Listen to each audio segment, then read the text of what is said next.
こんやな. Hello. Hey Da, hey Pi, how's it going? Hey Joe. Hello, hello. How is everyone? Yeah, time for Susato Sholmes and BL Attorney. Ass Attorney? Is that what we're playing? Yeah, totally. Totally heterosexual adventures. Yeah, so last time I got like part way through this part, so I think, I don't know, today might be shorter if I get through like the trial? I don't know, I have no idea how much is left. But yeah, we'll see. Grab Sholmes' man buns by the fistful. I'm sure Ryuunosuke wants to do that.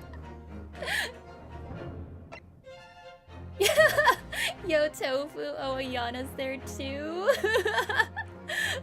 Tofu's replacing me. Oh no. Yeah, the trial's gonna be the longest part. I don't know if it's gonna be split into like 2 parts though. So yeah, we'll see. We'll see how long the trial gets. Yeah, let's just get into it. Let's go. Continue. Yeah, start. So I think we're gonna visit the what's his face? What's his name again? Wait, I forgot everyone's names. Let's review. Alright, so we got Gregson. Okay, this. Oh, okay, Soseki Natsume. Hey, Quad. John Gardev. Alright. Just needed to review the names. Okay, so now we need to visit him in the prison, I think, right?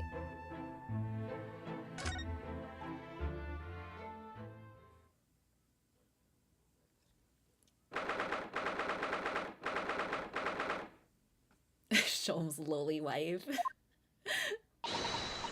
It's time, Mr. Naruhodo. We must hurry back to the prison. Yes, I know. Let's hail a Oh. Huh? What's the matter? Looks like something's going on over there in front of the Garadeb's house. What? What? Huh? Whoa, who's that?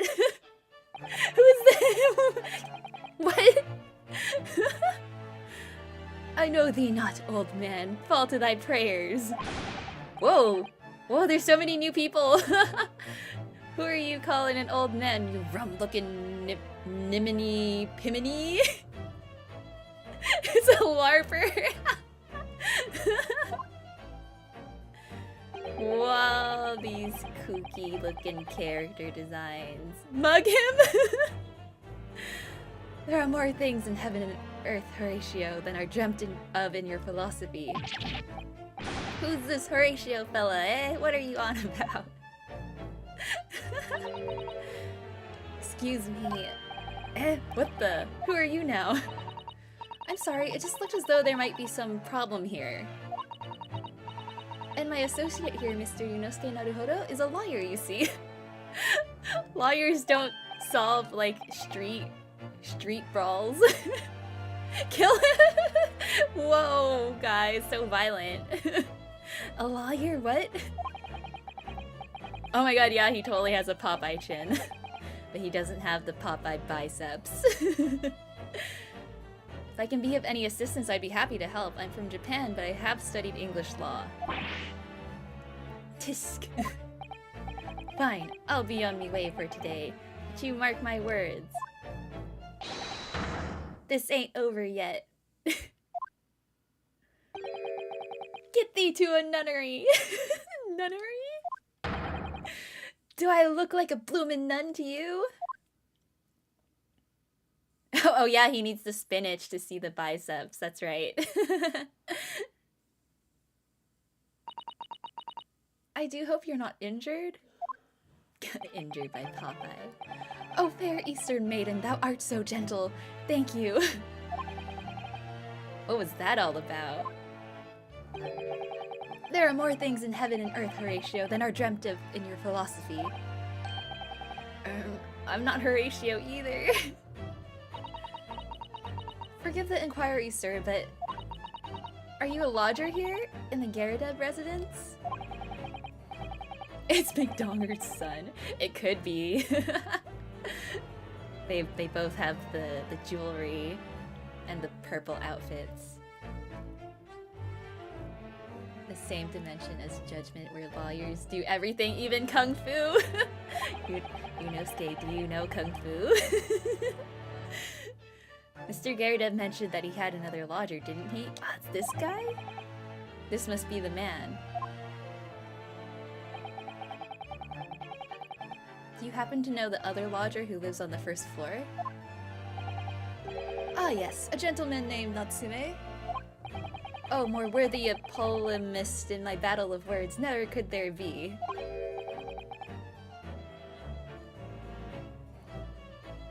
Judgment, lost judgment. Get to beat up children? Oh no. He keeps smiling, it's like looking at a doll. Who's the stronger, Hamlet or Macbeth? Mr. Natsume and I sparred long into the night. They fought? I see. I don't fully understand, but it seems Mr. Natsume and this gentleman are acquaintances at least. So fair maiden, so good gentleman. I can tarry here no longer. Fare thee well. Okay, bye Shakespeare. We didn't even figure out, we didn't even get to learn his name, or the name of the other guy, of Popeye. I didn't really understand him, but I think he's returned to his room. It seems he's unaware of what's happened to Mr. Natsume, so he can't really help us. With Soseki-san and that man as lodgers, the Garadeb house is certainly full of eccentrics. Anyway, I'll go and find a carriage. Yes, I'm sure Mr. Natsume is eagerly awaiting our return. Let's hope we can get to the prison before visiting hours are over. Spar is code word for... No! I'm sure that's not what they meant. Suspier. So nervous. Why are you always so nervous, my guy? Oh, he's... Oh, it's so sad. Oh, it's you. You're here. You came. Locum student Mr. Naruhodo Esquire. I can't believe you came back! I'm so touched! We are so sorry to have kept you waiting, Mr. Natsume. Oh, no! Think nothing of it! Relax! If I were a cat, I would purr with pleasure at the company of such fine compatriots. Okay. Okay then. Noble, nurturing, never-failing Nipponese! You're Nipponese. You don't call yourself a Nipponese. Nipponji. Oh, now let's not get carried away. Oh, I quite agree, huh? There's nothing more reassuring than the familiarity of one's native land. On the other hand... Shams! It is through friendship transcending international borders that one truly appreciates the fact, my guy! Please don't purr. Yeah, keep your fantasies away from me. Such is my belief, at least. Yeah, our husband. It's you! The miserable, rotten spy! Herlock Sholmes! Mr. Sholmes, what are you doing here? I have no intention of doing anything per se. Save observing, of course. Whatever do you mean, Mr. Sholmes? Well, having encountered some curious reading material in that gloomful room, and having unmasked the secret identity of that eccentric pair, I decided I should drop in on my way home to see how our divested friend is faring. Sholmes is gonna purr. No, I'm not gonna pull down his pants. Pose at the mention of his name. He poses at everything. gloomful room? At least your accommodation here offers a window, my dear fellow. In that sense, it is the superior option. Anyway, I must commend you on your taste in books. My day has been a delight and cost me not a penny. There's a thing called a library too, you know. Arf, you! How dare you, Hairlock Sholmes! Ugh. I've had it. I'm through. I'm at the end of my rope. I should never have come to Great Britain. It was a terrible mistake. Haunted by spirits and those accursed lodgings, no doubt my luck will be cursed in tomorrow's trial as well. My whole life is be damned! What are you thinking, Mr. Naruhodo? He mentioned that once before, didn't he? That his lodgings were cursed, I mean. And there's much truth in Mr. Mustache's words. Why are we calling him Mr. Mustache? What? Cursed is a wholly appropriate description, I would say. For the man's lodgings, and indeed for tomorrow's trial. What's that supposed to mean? Ooh, okay, I guess we have to talk to him. Or... well, we can present stuff later. I'll talk first. Yeah, he's a suspect in a murder case. Mr. Natsume, what did you mean by what you said just now? About the trial tomorrow being cursed. Oh no, why are you looking so grave? You're making me nervous. I was just getting carried away, that's all. I didn't mean anything by it. Suseki's guilty. Immediate execution? He is cursed. Mr. Mustache does fit. Yeah, he does have a mustache. That is true. You don't mean the trial really is cursed somehow? Well, we're going up against Van Zeek, so it's kind of cursed. Yeah, are you referring to the prosecutor, the Reaper of the Bailey? The Reaper?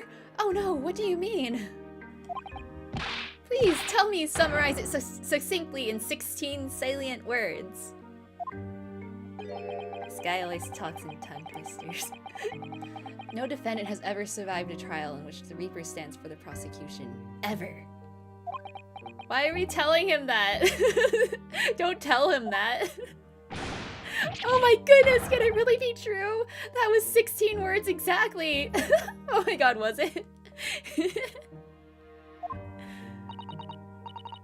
Yesterday, Mr. Naruhodo successfully defended someone against the Reaper. But then, after the trial was over, the defendant passed away in unusual circumstances. Mr. McGilded. What?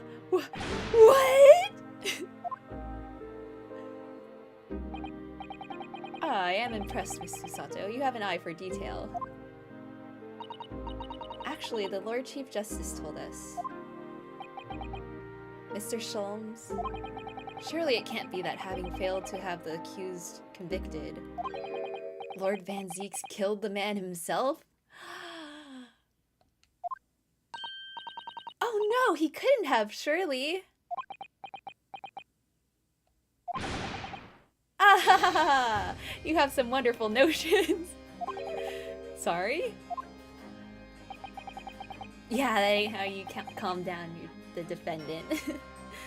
The man isn't a mass murderer, he's a court prosecutor, my dear fellow. Oh, yes, why, of course he is. Ah, of course he is! Then why are you trying to scare me?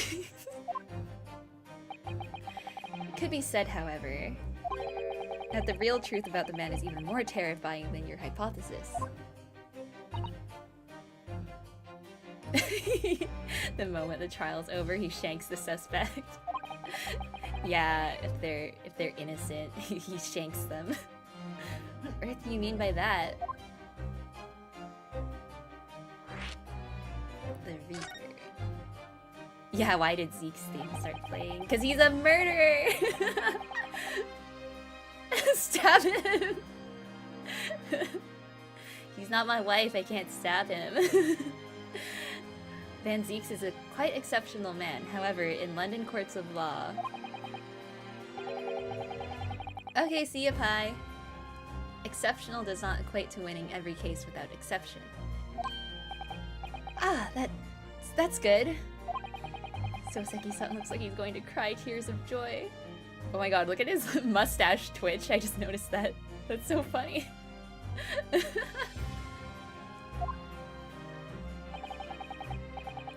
As you are no doubt aware, in a British criminal trial, there is both a judge and a jury.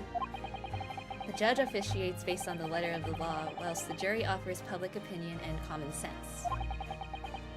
It is an excellent system whereby the defendant's guilt is considered from several points of view. However, public opinion in particular is somewhat easily manipulated.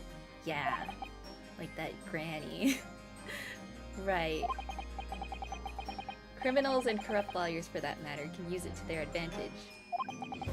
By any means at their disposal, contriving evidence, calling imposters as witnesses, and so on. Imposters! By such underhand means, those who would want to are able to sway the jury. Which means that even in the light of irrefutable evidence, the prosecution can fail. But it means the wrong verdict can be passed. Yeah, like last time. And sadly is from time to time, my dear madam. It is simply the reality of the situation. And that's alright? Yeah, the maid and the typical British stabber. Sus. Those indicted by Lord Van Zieks cannot escape justice. Their fate is sealed. Oh my. Though the adjudication may see them leave the courtroom with their freedom, within months they all disappear. It is most striking. Disappear? But how? Ah, by all manner of misfortune, sir. Perhaps they are trampled under a passing carriage. Perhaps they fall into the Thames and drown. Perhaps they are suddenly overcome by a raging fever. Or perhaps attacked by highwaymen. Highwaymen. Oh no. All examples of the reality of events here in London, I'm afraid, Mr. Naruhodo.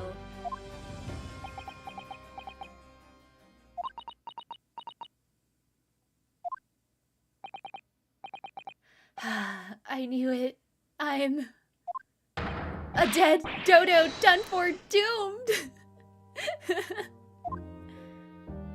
Yeah, highwaymen are bandits.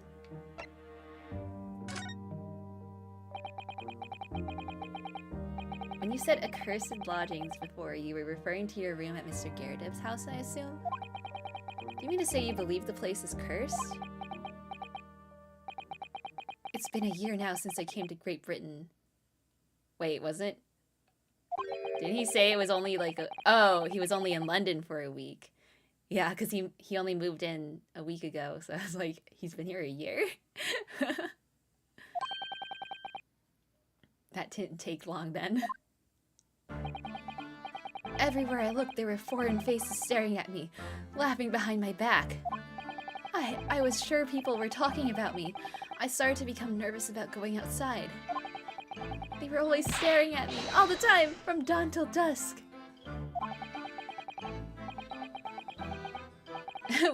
They have cool face masks, the highwaymen.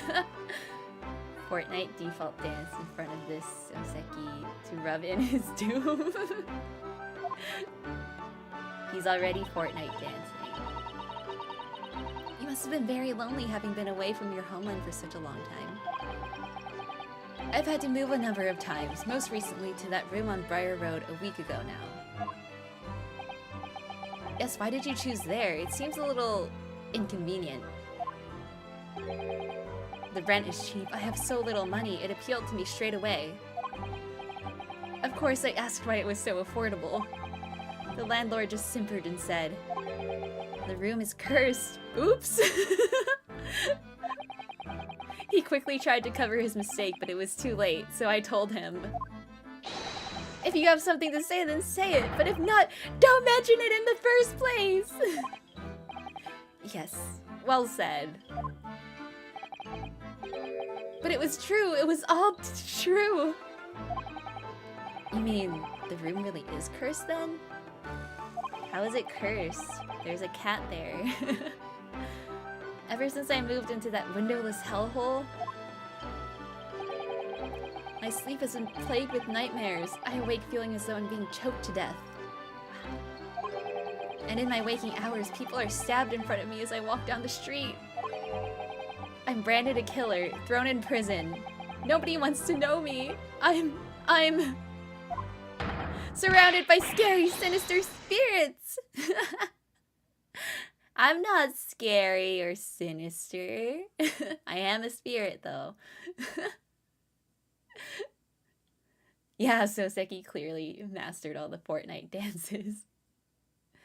Yeah, his room has no windows, so he's having a mental breakdown. If only there was someone, just one person on my side.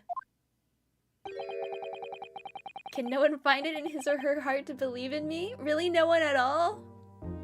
Ayana lies as easily as she— How is that a lie? I'm not sinister or scary. To believe, yes, to believe. You gotta believe. Ooh, believe. Mr. Sholmes. Me, Mr. Naruhodo? Pray, what can I do for you? My war crimes! What war crimes? It's about the case on the SS Furia, if you recall. My BL plans. It's not sinister if they were meant to be, okay? The Furia. Ah, that case, the one with the snake? Well, yes. At that time, I was the suspect, but you believed in me and listened to my side of the story. Wasn't he the one that accused us in the first place? And he handcuffed us. How did he— He wasn't listening to us at all. Ryuunosuke, you're too biased. You're too biased by your new husband. And you helped us to investigate. I did I? Interesting. He doesn't even remember.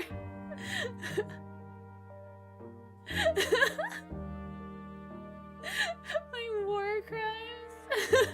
I don't kill all men who don't like BL. What I want to know is why? Why did you believe me? I see, yes, you mean because you were a grimly dressed, shady Eastern fellow found with the victim in a locked room. Well, if you like, yes. I'm a little surprised that the answer requires explanation, my dear fellow. It's quite simple, really. You said I didn't do it. But I could have been lying. Surely you must have had your doubts. You must have suspected me a little.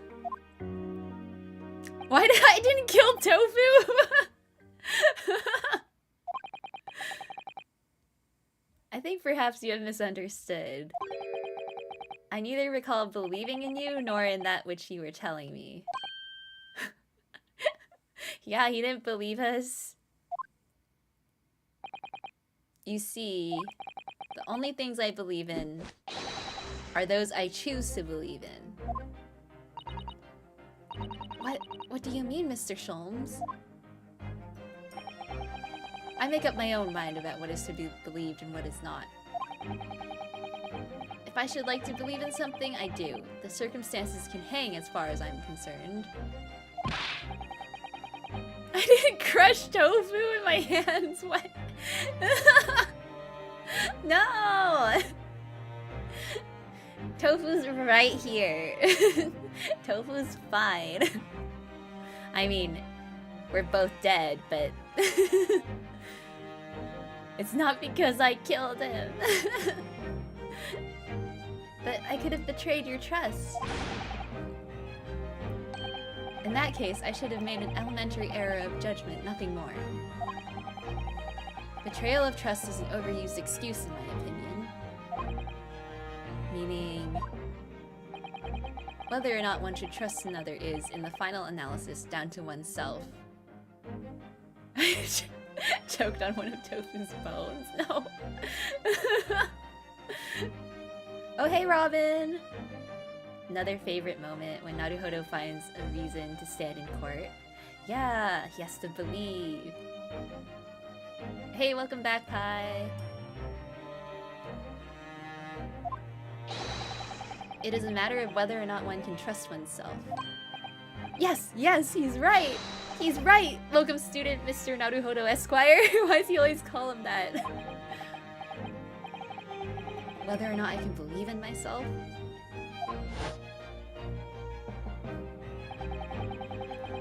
A defense lawyer is only as good as his faith in his client. His reason to stand in court is Kazuma, clearly, see? And that comes down to how much faith he has in himself.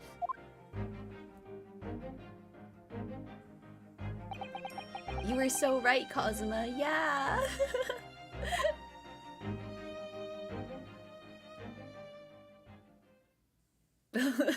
Use the power of brush your teeth? What?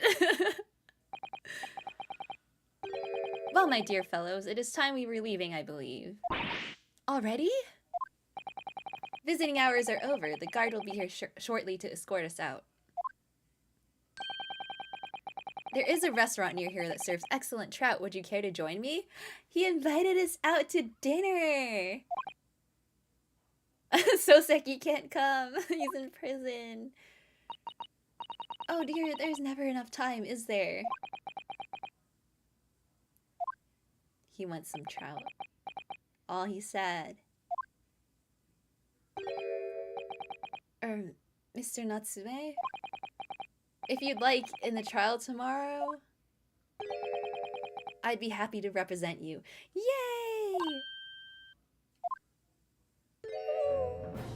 He's so touched. Welcome, student Mr. Naruhodo Esquire. He's with Ayana in purgatory now. As I said, I only experienced a British courtroom for the first time yesterday. And although the man I was representing was found not guilty, I lost sight of something crucial. Something crucial? What to believe in, the defendant, justice, or the truth. How to believe, even. But I think I've finally worked it out. I've decided I must believe in myself above all else, to trust my instincts. Yes, Mr. Naruhodo! And my instincts are telling me that you, Mr. Natsume, are innocent of this crime. And it's imperative that we prove that in court. Welcome, student Mr. Naruhodo Esquire. I will fight for your innocence until the bitter end, with every weapon available to me, including Kazuma's sword. So I hope you'll permit me to represent you tomorrow.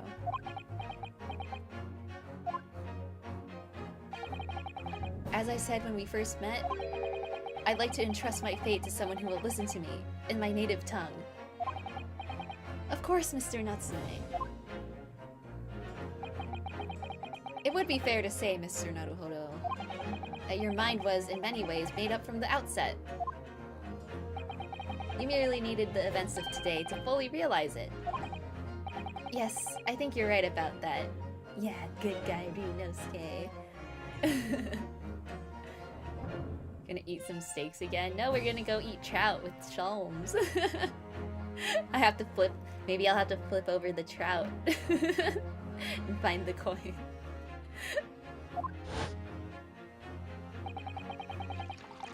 It's been a roundabout journey, but I got there in the end. Ah! Miss Susato. Yes? Would you be willing to stand by my side tomorrow and help me in court? Absolutely! As I said this morning. You may consider me your personal judicial assistant. Cute.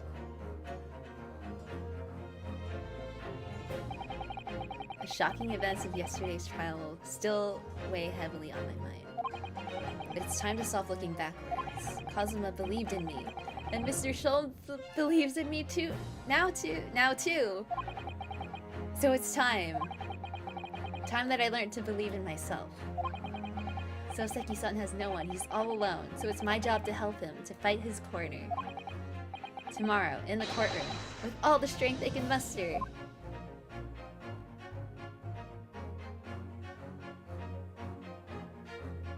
Oh, that was short. Okay, we'll start the next part with the trial then. Eat Sholm's sword? No! The real meal is Sholm's.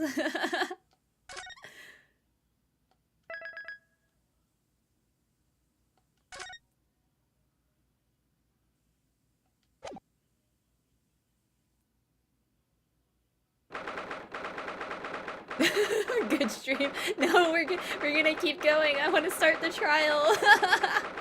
Wait, don't leave. It's only been like 30 minutes.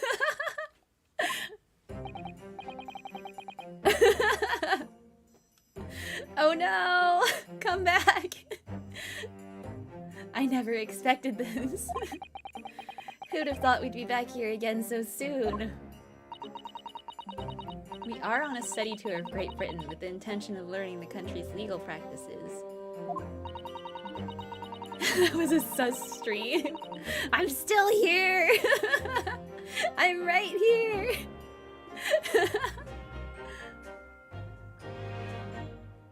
In order to research the latest court procedures here, we need as much court experience as possible. Well, yes, I suppose that's true, but for the person in the dock, it may well be his or her one and only time in court, and it could be life-changing. Sometimes I can still hear her voice. I'm here. You can hear me. I'm still here. Do you not see Susato right in front of you? In which case, treating it as research may seem a little crass. Oh, when you put it like that, you're quite right. Good morning! Who speaks? Oh. Ah, Mr. Natsume, good morning. Be gone, apparition! Oh dear, are you alright? Your eyes are terribly bloodshot. Oh wow, they are. The early bird catches the worm, as they say here in Britain. Yes, I've heard that expression. But I really don't want to catch a worm. So I tried desperately not to wake up early, but I was so worried I couldn't catch a wink.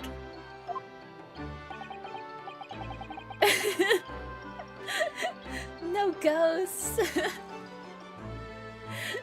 Too bad, I'm haunting you now. Wah. You can't get rid of me. And now I'm absolutely exhausted as a result. Do all literary people take things so literally? F. Thank you for putting your faith in us today, Mr. Natsume. Call the Ghostbusters. No! I wish I had 9 lives. My whole future hangs in the balance. I am too terrified to tremble. You look like you're trembling a lot, actually. Really? Because I can feel tremors in the floor. Put this specter out of its misery? What? Offer up merchandise of Danny Phantom. Yeah, guys, gotta offer up the Danny Phantom merchandise. I can't do this, I can't take it. Although, locum student Mr. Naruhodo Esquire Yes? I caught a glimpse of the public gallery as I walked by the courtroom. It looked like the opening night of the opera. There were so many people. I had no idea my case was such a notorious affair here in London. Oh, neither did I. How is this courtroom still here? Wouldn't it have, like, caught on fire with, like... First of all, they set off fireworks inside the courtroom, and then the freaking omnibus burned down with, like, a person in it. How did it not, like, burn down? I'm going ghost! I'm already ghost! I don't have to go ghost! They rebuilt it in, like, one day. They have insurance. Do you know why that might be, Miss Susato? With the mid-gilded fortune. Yeah, I guess now that he's dead, they can use all his money. Going human! It doesn't work that way. I'm sorry, Mr. Naruhodo, but I have no idea. So that all-knowing look on your face is just coincidence then, is it? Don't hide the truth from me! It's because of the Reaper, isn't it? Lord Van Zeeks? Is that right, Miss Susato? I purchased as many different newspapers as I could find this morning, and yes, Lord Van Zeeks is on the front page of every one. I knew it! Sometime after the prosecutor was dubbed the Reaper of the Bailey, he stopped appearing in court, it seems. It's been several years now, in fact, until the day before yesterday. Yes, Inspector Gregson told us something similar, didn't he?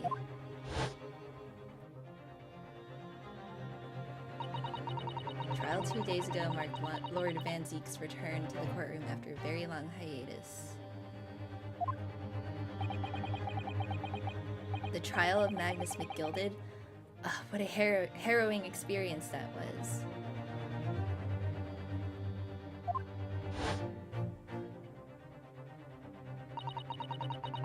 I believe that appearance made even greater waves here in the capital than today's. But we wouldn't have realized, of course, having only just arrived in the country. Why is the Reaper back in the Bailey so soon for what appears to be a mundane murder? That's the question the papers are asking, and they are all speculating various answers. Mundane? Mundane? It's the most significant saga of the century to some of us! Oh dear, I meant no offense, Mr. Natsume, but that is how the papers are describing it. Well, lest we also forget the fact that it could spark an international incident. Obviously, the reappearance of this infamous prosecutor has caught people's attention. But there's another blatant similarity with the trial of 2 days ago. If Vor is what killed Ayana is coming back? No! That would suck. Resurrection powers activate. No, I didn't! Vor tofu! Ew, no! There's another blatant similarity with the trial of 2 days ago. Yes, I agree. Locum student, Mr. Naruhodo Esquire. It's you! Me? Well, I suppose that's true. Both times, it is you who stands against this legendary prosecutor. It can only mean that you're friends with the Reaper! Please, I don't rub shoulders with Deathbringers! I'm afraid that there's really only one other explanation. It can only be another example, Mr. Naruhodo, of your uncommon bad luck. Thanks for that. Oh, this is just my luck. Why must I be represented by a man with such frail fortune? By the least lucky lawyer alive! Hey, weren't you, like, last night, you were the one that was all like, I believe in you, I want you to be my lawyer, and now here we are? So rude. Well, let's not forget that it was you, Mr. Natsume, who asked me to represent you. Exactly! Tofu's emergency food? No! Food! I wouldn't have named my pet a food. But tofu's white, that's why tofu is tofu. Alright, then just leave him. Yeah, I'm not gonna represent you anymore. Bye.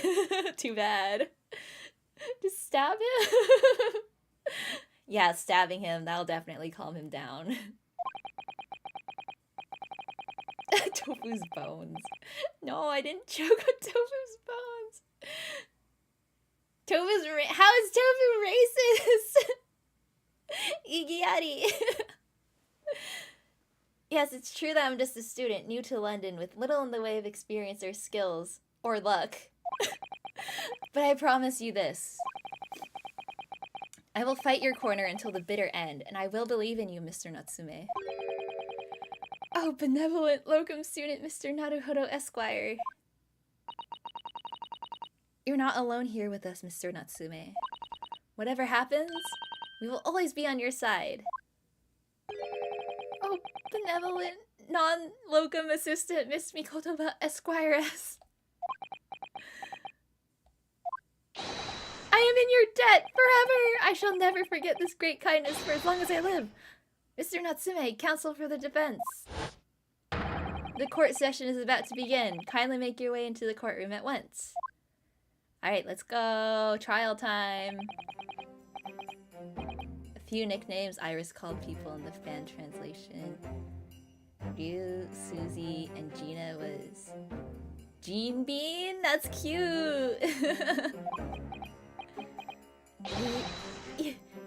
Yes!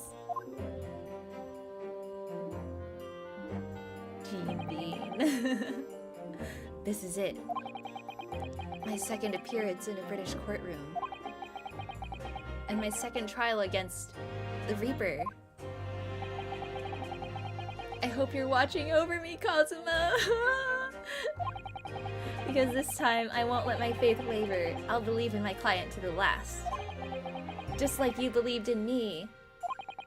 I believe I can do this now. I'm ready for this fight. Yeah, let's go!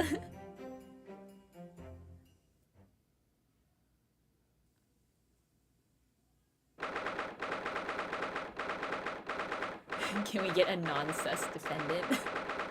Then there'd be no point defending them because they wouldn't be sus. Ooh, who do we have today? Who's on the jury? In the name of Her Majesty the Queen, I hereby declare this court to be in session. And it's just magically not burned down at all. I now call upon the counsels for the prosecution and defense to declare their willingness to proceed. I wish Ayana was a defendant. She's the least sus. Ah! My Iris nickname would be Ghosty. Aww. The defense is ready, my lord. Are you really? The Nipponese are a truly fascinating breed. Sorry, what? Lord Strongheart has told me all about you. That you are a student who arrived in London 2 days ago, a mere amateur. Do you have a point? Ooh, Ryuunosuke being sassy. Being a compatriot, you feel compelled to try to help the accused, I suppose. Typical Nipponese arrogance. Wow, rude. You watched a Twitter Ace Attorney bot conversation yesterday? Oh yeah, there's that bot that like makes the Ace Attorney videos out of people's tweets. It's so funny. Yeah, his best Dracula impression. Forgive me, but I do not believe arrogance is an appropriate description. Susato-san. After all, at our previous encounter, the defendant was found to be innocent. Were say, though. Yeah, it's kind of my job. Very true, and a most fascinating, if dark, trial it was, too. The tragic conclusion came later, of course. Here's to the acquitted and his unfortunate violent end. Why you gotta say it like that? It totally makes you sound like the murderer.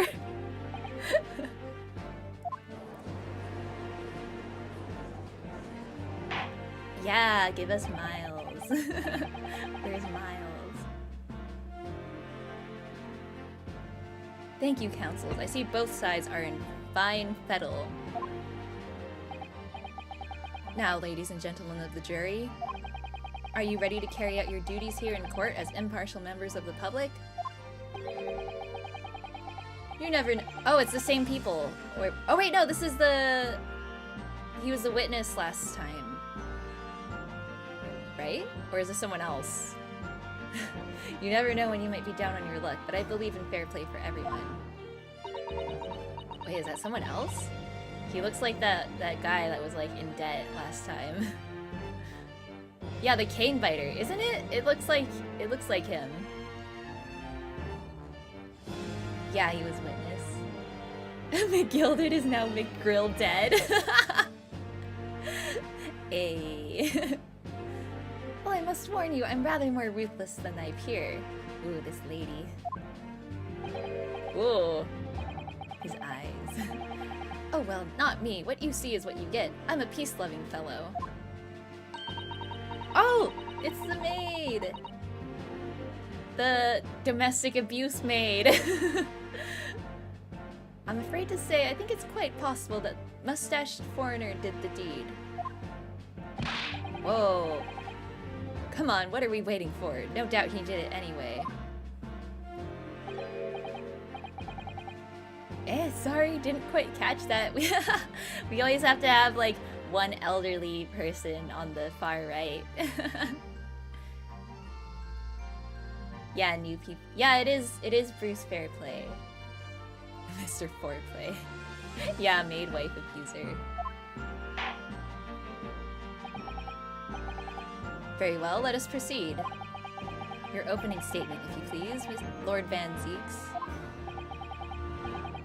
Very recently, Great Britain signed an alliance with the rising power in the Far East. The accused in the dock today is a student from that same land, a certain Mr. Soseki Natsume. Miss T Crotch! That should totally be her name. And while our country has extended this foreign student the warmest of welcomes, regrettably, the kindness has not been returned. In fact, this student is accused of a most sinister act. Whoa! He threw his wine! Of plunging a knife into the back of an innocent woman who was doing nothing but walking down the street. Why does he want to set the courtroom on fire so badly? Everywhere he goes, there's just fire. Yeah, Santa Claus is still the judge. Imposter. Eject him, yeah. Mrs. Crotchfire? A knife crime? I tell you from bitter experience, those are the worst. Bloody oath they are. Just look at that sallow complexion and short stature. He's one of those dreadful Japanese. Rude. Wait, they skipped the maid. Come on, let's get this over with. With me now, everyone. 1, 2, 3. Sorry, didn't quite catch that. Pray forgive the discourtesy of smashing my hallowed chalice here in this great chamber. Some people just want to see the world burn. Allow me to call the first witness to the stand. Very well. Bailiff, lead the inspector in, please. Short stature. Oh, hey, it's Gregson. Your name and occupation, please. Fish and chips stewed. Yes, sir. Tobias Gregson, Detective Inspector at Scotland Yard. Would you please summarize the events of the case for the court, Inspector? The victim is thought to be a young woman in her 20s by the name of Olive Green. She's so round. I beg your pardon, Inspector? Thought to be? Wait, yeah, what does that mean? Yes, having been stabbed in the back by her attacker's knife, the victim fell unconscious. Oh, is she in a coma? Oh no! She's in a coma! What the heck? Just wait for her to wake up so she can, like, explain what happened and then... and then we'll know who stabbed her. What? So they don't even know who she is for sure? What the hell? Why are we having this trial then?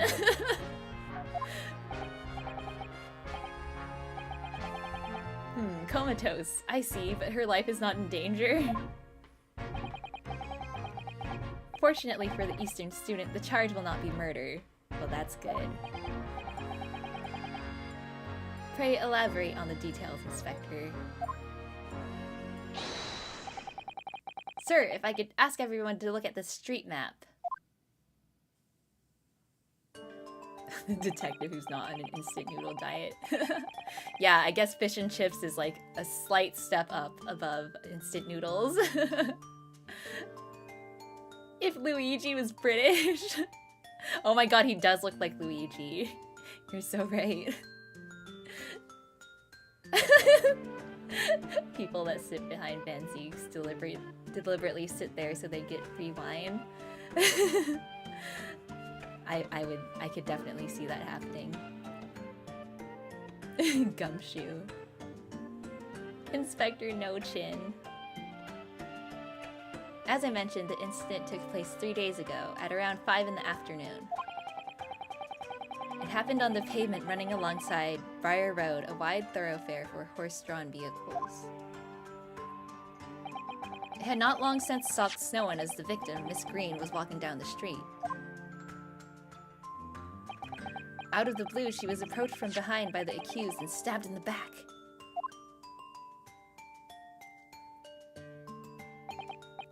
Luckily, the young lady's life was spared, and she's currently being treated in one of the city's hospitals.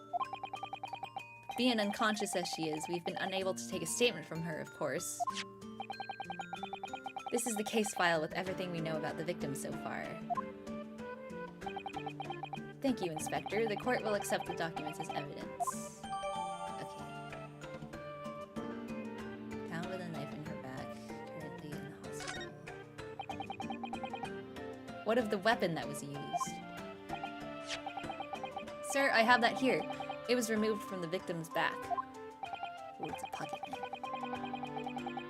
Ouch, that big thing is starting to make me scared to walk down the street now. With a heavy blade like that, almost anybody would have been able to stab the poor woman. Even the scragged-looking Soseki-san, I suppose. A common or garden jackknife, I would say. Rather nondescript. Thank you, Inspector. The court accepts the blade as evidence. The Wilhelm scream every time he throws his wine bottle. Splash zone. Yeah, it's like we're at like SeaWorld or something. Except it's a courtroom and the water is wine. Okay, welcome back, Pi. Yeah, we're just getting the trial started, so we're still going through all the introductions and stuff.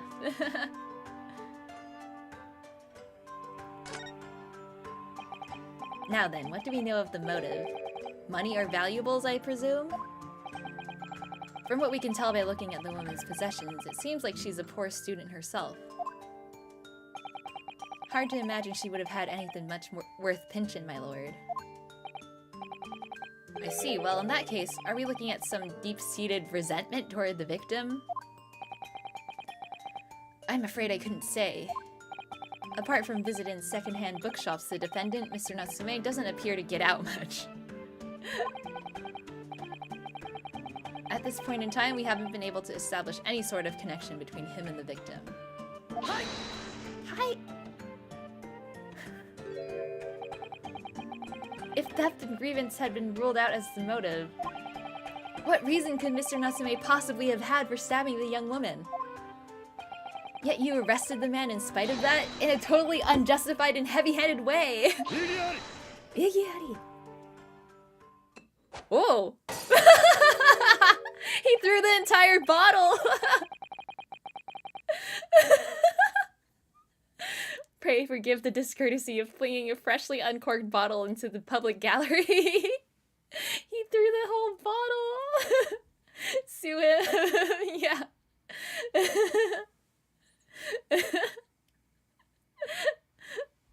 The splash zone. It's not even a splash, it's an entire freaking bottle. What if that, like, hits someone in the face? Slurp, slurp.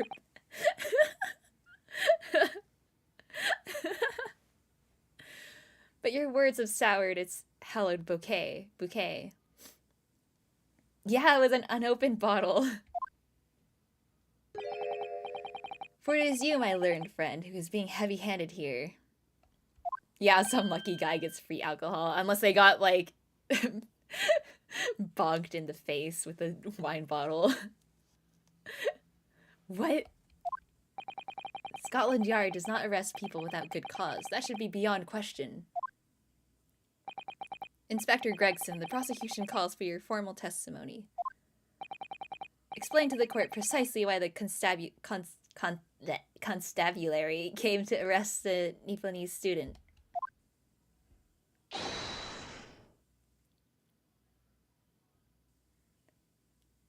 Huh? I see the emoji. Or at least... Oh, I guess it doesn't show up on my overlay, but I can see it. I see it in my pop-out chat.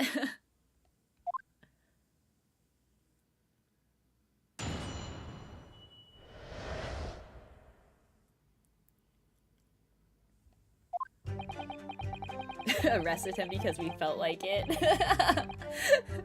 1984. As I said, it was 5 o'clock in the afternoon when the incident occurred, and there was an unusually light fog. Visibility was reasonably good, and there was no one else about but the victim and the accused. Out of the blue, the victim was stabbed from behind and subsequently collapsed on the pavement. The accused ran off, scattering his belongings all over the floor. Those being a number of old books he'd just bought. He was on his way home from a bookshop, it seems. It was just a matter of working out who the books belonged to when we found the bloke to arrest him. Old books, you say? Yes, my lord. I have a photograph here of the scene of the crime taken immediately after the incident. Ooh. So they do have a photo. Oh no, this poor lady! Ah yes, I can clearly see the books to which you are referring. I can't read those titles. I will take that photographic print as evidence, please. Okay. Yay, more evidence. McGilded stabbed her too. You Nipponese are a spineless breed, too cowardly to admit defeat. Denying everything despite overwhelming evidence to the contrary. Well, Forgive me, Lord Van Zeeks, but the defendant is not denying everything, as you put it. What are you doing, Miss Susato? Do go on. Mr. Natsume has admitted to playing some part in the incident. Isn't that right, Mr. Naruhodo? She does all the thinking for us. Well, now you mention it. When we visited him in the prison yesterday, he did tell us what had all happened.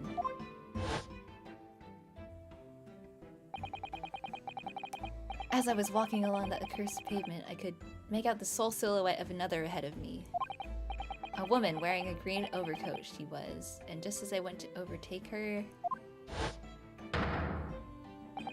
she suddenly let out a little scream and collapsed onto the cold hard slabs of stone at my feet. I was terrified. I had to get away from there, so I ran as fast as my legs would carry me back to my accursed lodgings.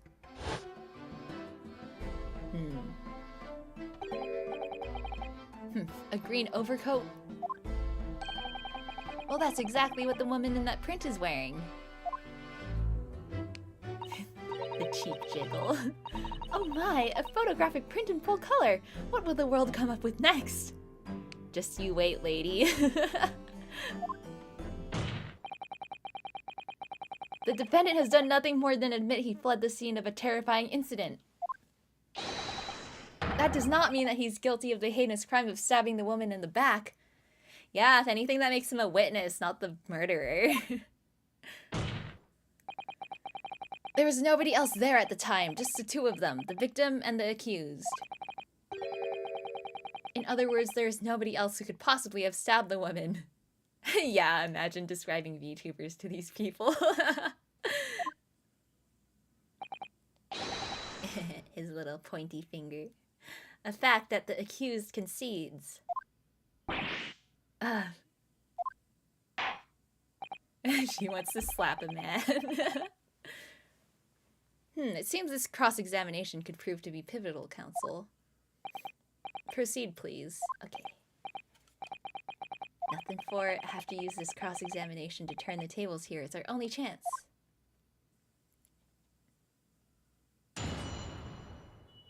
Describing boys' love.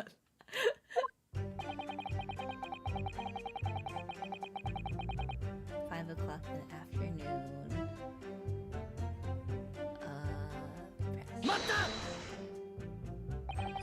A light fog, you say?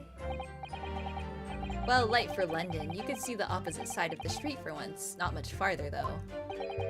That's light, is it? Around these parts, yes. Not something I'd expect a Japanese fellow like yourself to know, of course. I've read that London is famous for its fog. But in my country, people usually imagine that gives the city a rather beautiful appearance. How quaint.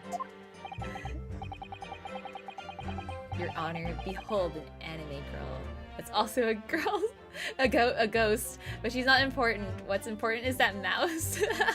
I'm important. Excuse me. That ghost ate that mouse. No.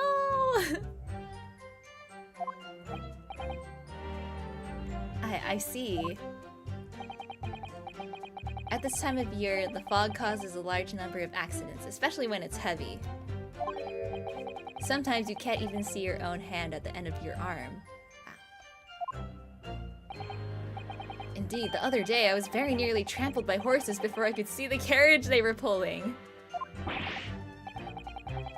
Susato-san and I should definitely remember to stop, look, and listen. However, on the day that concerns us, the fog was somewhat lighter than usual. A fact no doubt lamented by the accused.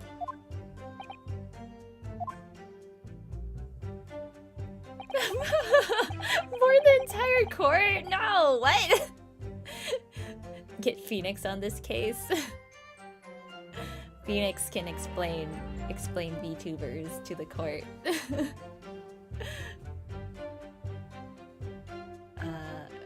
press. I guess I'll just press everything first. How are you able to state that with any certainty? Quite simply, my learned friend. Because that is what the witnesses to this crime have told us. Ah yes, Inspector Gregson mentioned the witnesses yesterday, didn't he? That's right, one of them is a policeman, I believe, from Scotland Yard. That is correct, ma'am. Then we must hear their testimony. The prosecution will, of course, call them to the stand, should it be necessary. But wait a minute. At 5 o'clock in the afternoon in the middle of winter, it would have been dark already.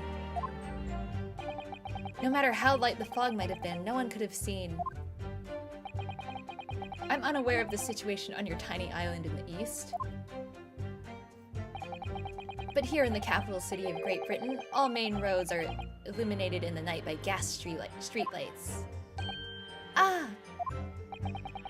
The prosecution believes there would have been ample light by which to witness the crime. Quite, here in London, for the first time in history, mankind has completely conquered the darkness. Wow. Which means we really need to hear those witness statements.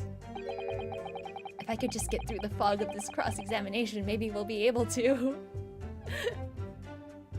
Wait, actually, let me look at the new evidence that I got. Or what we have so far. So, armband, map, the receipt.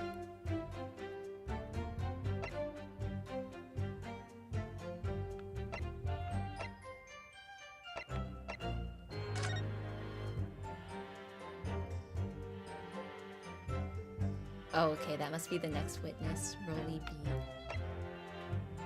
Victor remains unconscious. Her name was gleaned from her personal effects.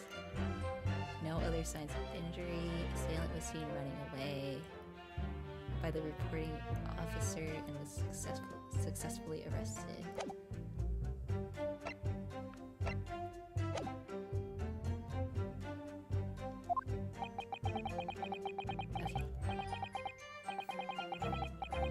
I'm not moaning in court? No.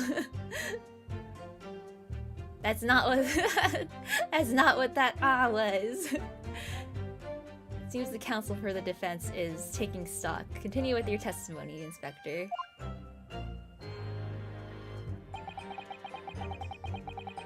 Out of the blue. Okay. From behind, you say? That's right, as you can see from this print. Is that how I win the case? Gotta get the judge's attention. Yes, quite so, Inspector. The handle of the weapon is clearly protruding from the victim's back. And you say this poor woman, Miss Green, remains in a critical condition? Comatose, no less? I'm afraid so, my lord. Yes, she's being treated at Bart's. I was hopeful that she'd come round before the trial started so I could take a statement, but it wasn't to be. Yes, that is indeed a pity. It would have been most illuminating to hear the victim's own account of events. Yeah, no kidding. Luck is on your client's side, it seems.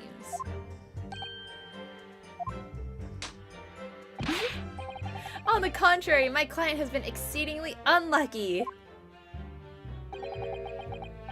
Your force of tone is seriously undermined by those disturbingly wide eyes, I'm afraid. Ran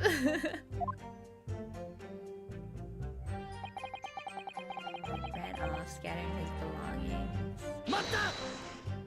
Maybe they'll, like, say what books they are and we can compare it to the receipt or something. To be fair, if an anime girl just started moaning loudly in court, it would be hard for the judge. Hey, Zoils! Yeah, this is what Ace Attorney looks like. There's a lot of yelling. I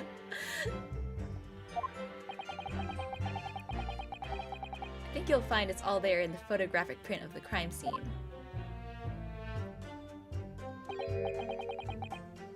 Yes, the 3 books on the floor. That's right, my lord. Second-hand books they were. Irreparably damaged after falling in the snow, of course. The accused could easily have carried all 3 books in one hand. Which means his other hand would have been free to wield a knife, for example. He's very clever, isn't he? What do you mean? He's made it extremely hard for you to assert that Mr. Natsume had his hands full with his books. He's managed to close the one avenue of escape we might have had before we even knew it was there. You mean to say that the defendant was holding his belongings as he thrust the knife into the woman's back? That must be what happened, my lord, yes.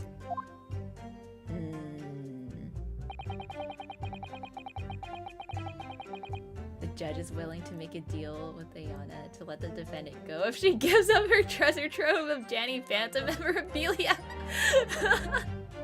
Wow, what a nice judge. I can bribe the judge with Danny Phantom.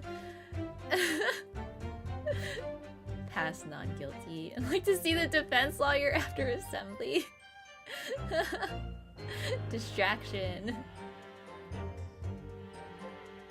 Okay, the book. The defendant apparently visits a secondhand bookshop on a daily basis. Yes, so I understand. A shop full of old English literature. I commend the accused on the lofty subject matter of his scholarly attention. The bloke's room was stacked floor to ceiling with those musty old books. Can you tell us more about the bookshop in question, please, Inspector? Well, if I must, I'll have to ask you to look at the street map again, I'm afraid. Hey, Ra!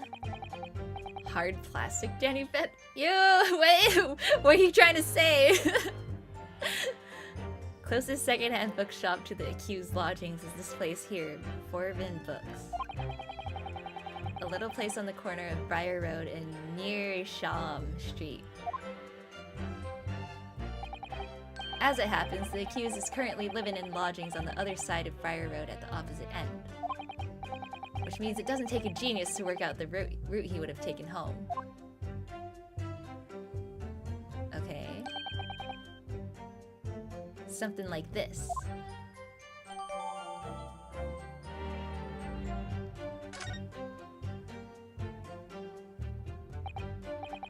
Yes, I concur with your conclusion, Inspector. The defendant would certainly have passed the scene of the crime on his way home from that particular shop. Mr. Naruhodo, I think that what the inspector just told us could turn out to be of vital importance. Wait, okay, let me look at that receipt again. That's probably important.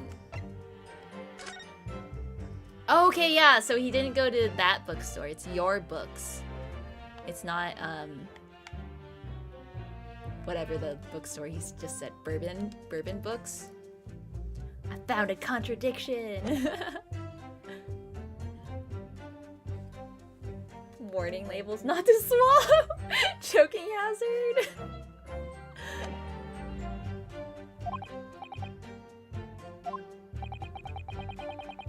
Danny Phantom is a children's show. Don't ruin it. Oh, the name.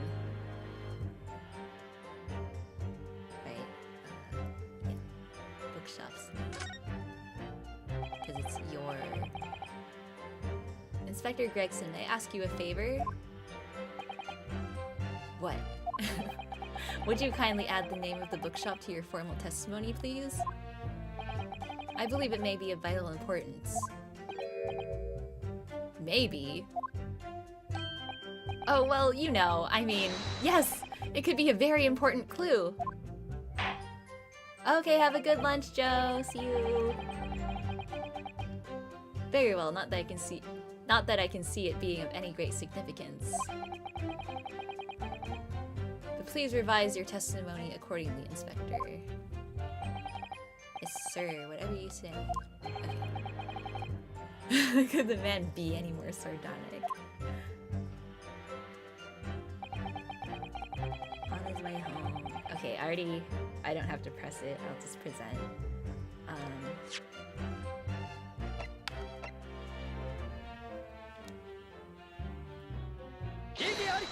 Igiari! If I could just stop you there, Inspector Gregson. What is it, Sunshine? I'm a busy man, you know. Hey, Wonder! Bringing fish and chips to court, so uncivilized. I mean, he's not more uncivilized than the guy that's drinking wine and throwing it into the gallery.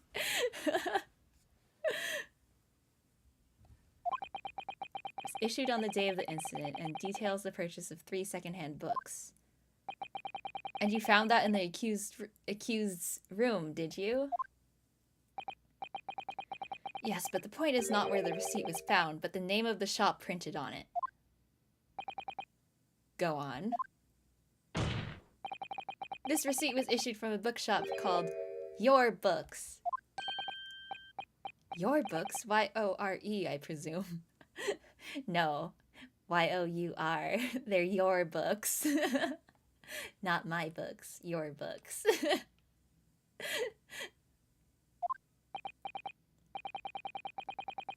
Dutch aren't even huge.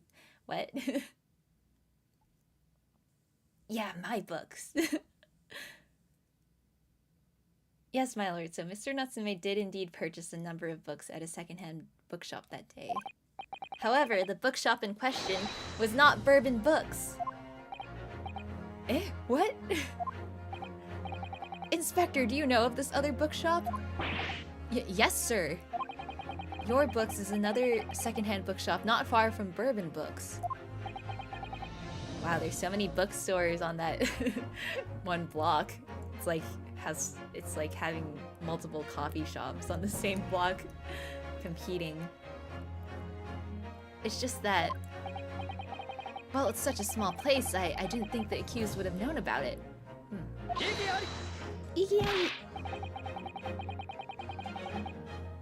Van Ziegs when he hears the name of Bourbon Books. He's such an alcoholic. But in fact, that is the bookshop with which the defendant visited on the day in question. And this receipt proves it. Igiari! Yes, for what difference it makes. Wherever the man purchased his musty tomes, it makes no difference in the final analysis. Igiari! I disagree. I mean, after all, I have the street map here if that might be of help. Oh, yes, thank you. Buy those books just to toss them around. Have a look at this, please. If the defendant had been returning from Bourbon Books, then yes, he would almost certainly have passed the place where Miss Green was attacked. However, if we take into account the fact that he was actually at another bookshop, Your Books, it may very well turn out that he wouldn't have passed that location at all. Wait, so where's the... Show where the other bookshop is. My, it rather depends on where this other bookshop is, but I do declare it may be a possibility. Is that right, Mr. Lawyer, sir, what you just said? Absolutely, it absolutely could be right.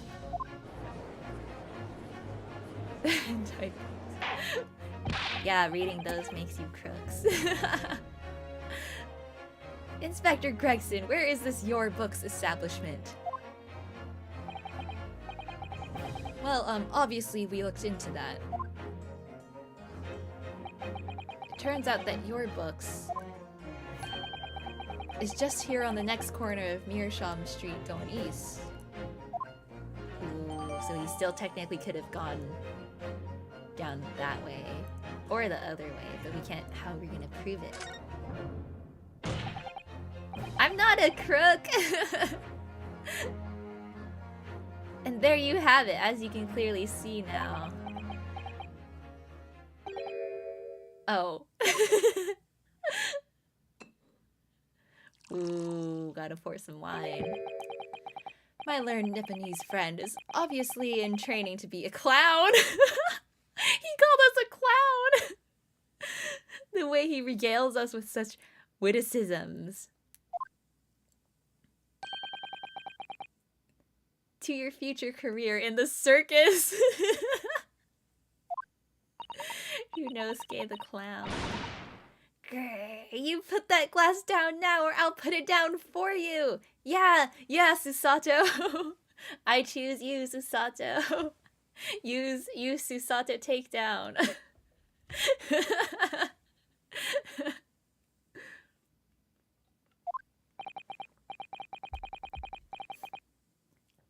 I didn't think I needed to spell it out, but here we go.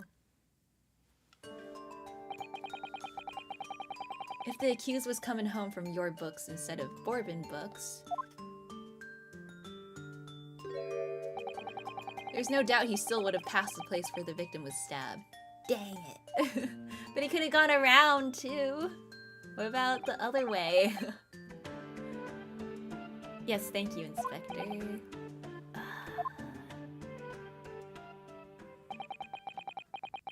Allow me to reiterate for my learned, if somewhat slow, Nipponese friend. Ooh! Wow, his gloves must be like... wine-proof? He must have had that, like, that spray that you can spray on stuff to make it waterproof. Maybe he invented that. Wherever the man purchased his musty tomes, it makes no difference in the final analysis. Ah! As I suspected, you can't fool me, and I don't suggest you try. She's gonna bitch slap us. What did I say, eh? I've had enough of this now. Beg your pardon? Terribly sorry, but would you mind repeating that? Mr. Naruhodo!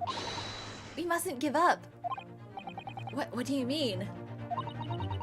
If the prosecution's assertion is correct, the members of the jury may very well decide that Mr. Natsume is guilty.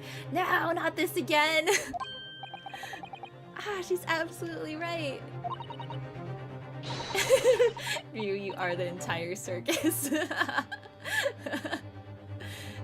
Yeah, he better clean that up himself. Yeah, his grip strength.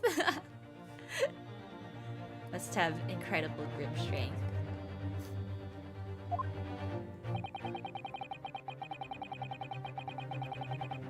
They claim Soseki-san must have passed the location of the incident on his way home from your books, but... I mean, he could have gone the other way. I guess we just have to find something to, like, prove it. Wait, what else do I have?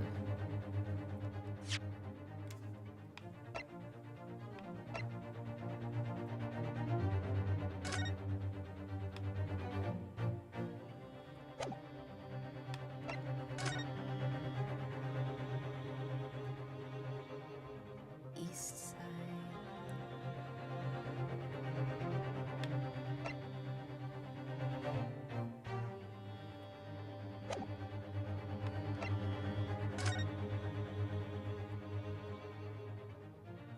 Okay, well, I guess we can examine the knife. I don't think I need it right now, but...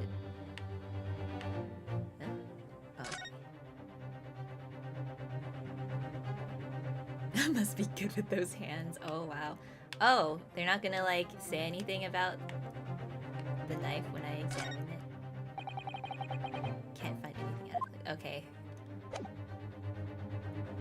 When you simply must slap all the bitches in the room.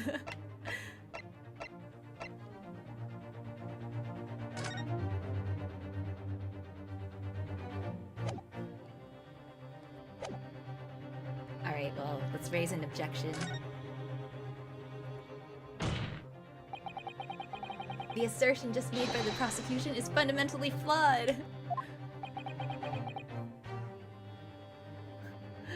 Wait, was that wrong? was that bad? I don't know how to explain myself. I just wanted to object. Yes, my lord. You can see what I mean on this map. When returning from your books to his lodgings, Mr. Natsume could have followed the route suggested by the prosecution. However, that isn't the only conceivable route to take between the two places. Yeah! Okay, I was right. It's always so deceptive the way they start the dialogue. I'm like, oh my god, are they... Was I wrong? You should know you're the stab expert!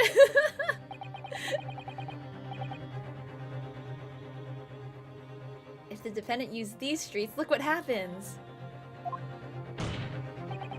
He arrives back at his lodgings without passing the location where the victim was attacked. Igiari!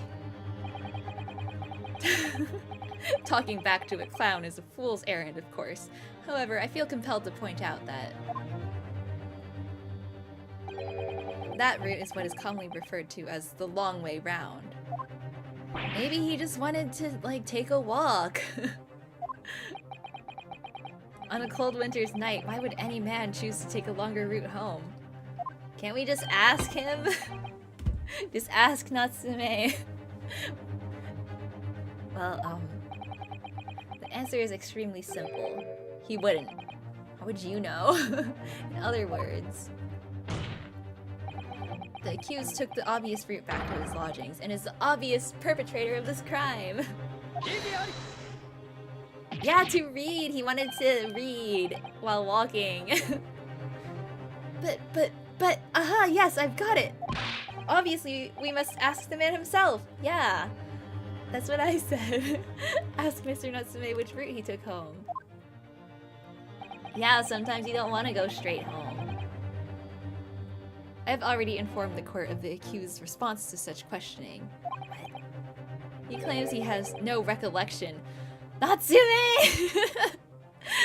Why are you making this so hard for us? If he is wrong, he's at least putting up a good fight.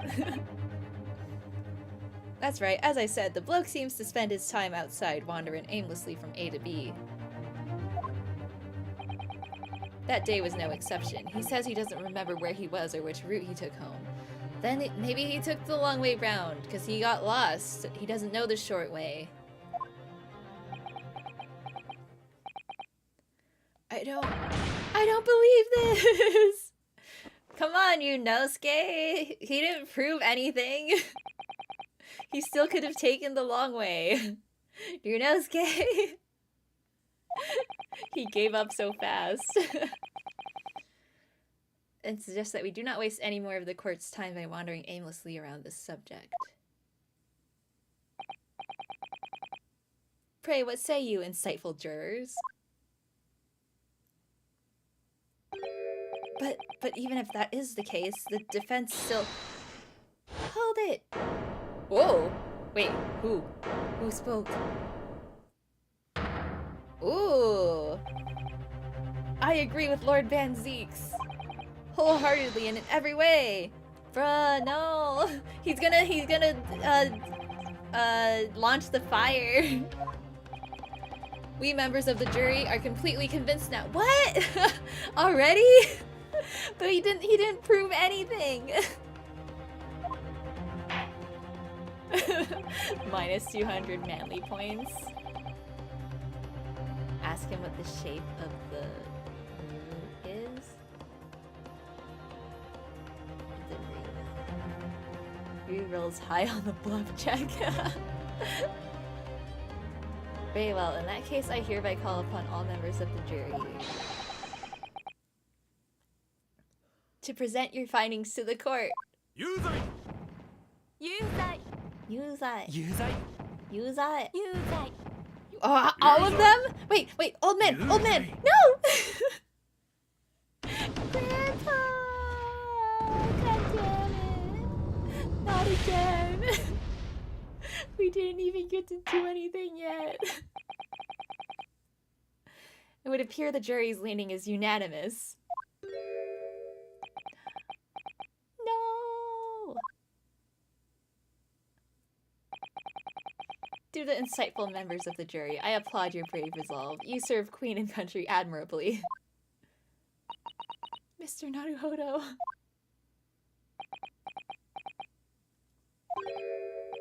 No, not yet. This isn't over yet. I still have one last chance to sway the opinion of the jury. Yeah, get back up.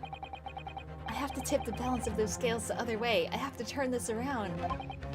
Somehow. Those are the eyes of Query not yet willing to give up and die.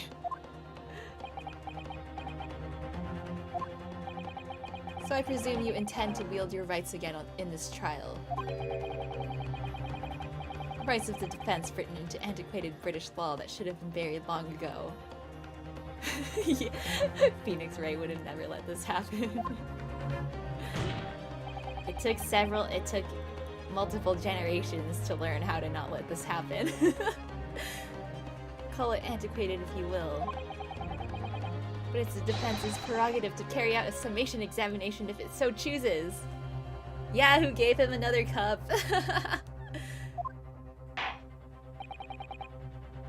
Very well, counsel.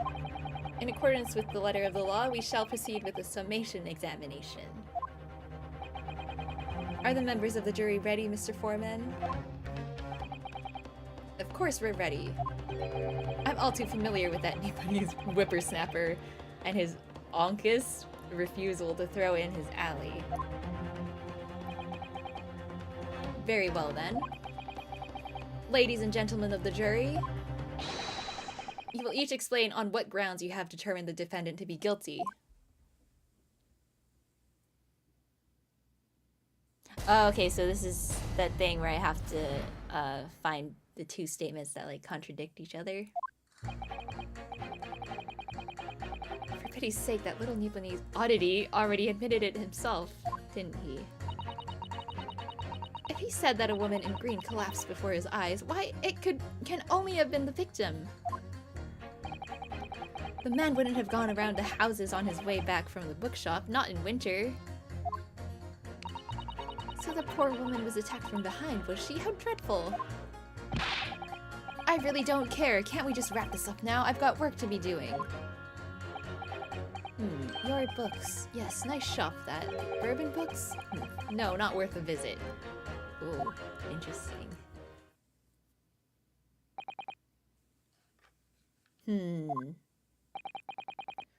With only minor exceptions, the reasons for finding the defendant guilty are all too clear. No, what? They weren't clear at all. When the stabbing occurred, the only two people at the scene were the victim and the accused. And the accused himself has admitted to seeing the victim in her green overcoat sink to the ground before his eyes. Furthermore, we have heard from the inspector that the defendant then fled the scene. I must say, I would have ample grounds to convict this man already. No! Oh dear, even the judge appears convinced of Mr. Natsume's guilt now. Why did he have to run away like that? And how are we supposed to believe in some phantom attacker that nobody could see? This is impossible! How can I possibly make a case for the defense? Stab Van Zeeks in court. Again with the stabbing. Mr. Naruhodo, this is no time for grumbling. If we want to force the trial to continue... Yes, I know, I have to turn the tide. I must make the jurors change their minds. Well, 4 of them at least. Exactly. We have no choice but to forge forward. Here you go. Handing me the knife to stab him. Eggplant. Not the eggplant emoji. You have the floor, counsel. Begin your summation examination. Yeah. I just need to keep this trial going somehow, whatever it takes. Come on, Ryuunosuke, you can do it! Yeah! Ooh, yay! Okay, we get to see him walk again. The defense's rebuttal.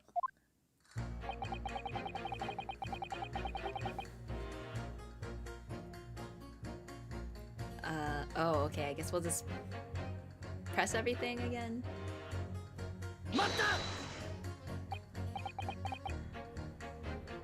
The most intimate of weapons? What? Excuse me, but aren't you... Yes, that's right. I was in the witness stand myself just 2 days ago. Yes, I had a feeling I knew your face, or the side of it anyway. Where's his cane today? If I remember correctly, you're a banker, aren't you? That's right. After the gold rush down under, I came back to London to work. And it was all going swimmingly until you started fossicking around. Fossicking? Bruce Fairplay was a man of repute. Sorry? Don't think I've forgotten how you treated me the other day. You had me and that young hatter pegged as criminals. Oh, well, you know, water under the bridge.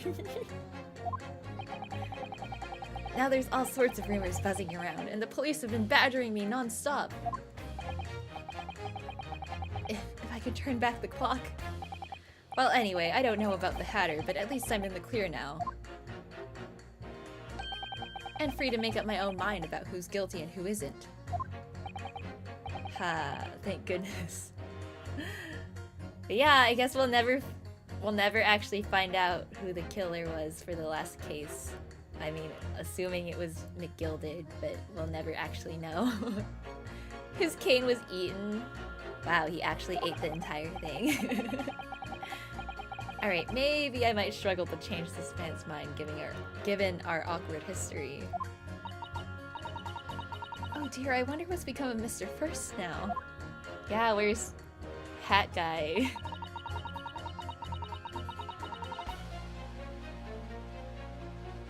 Ooh, what if there was a different woman in green?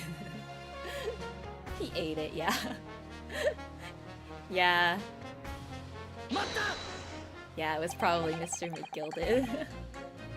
You're right that at the time of the incident, the defendant admits to having seen someone wearing a green overcoat walking ahead of him. Well, quite, that's precisely my point. Clearly that someone wearing green was the victim. And clearly that funny little Nipponese man with the disturbing mustache is the culprit. But let us not forget, madam, the defendant vehemently denies attacking the woman. Why, of course he does. If he admits to stabbing her, his life is over. The man is obviously a liver-faced coward, honestly, claiming the woman simply collapsed before his eyes. But if that's a lie as you're suggesting, do you not think he would have concocted something more credible? Oh, I really couldn't say. After all, you are foreign. Who's to say what goes through your funny little minds? Wow! The racism.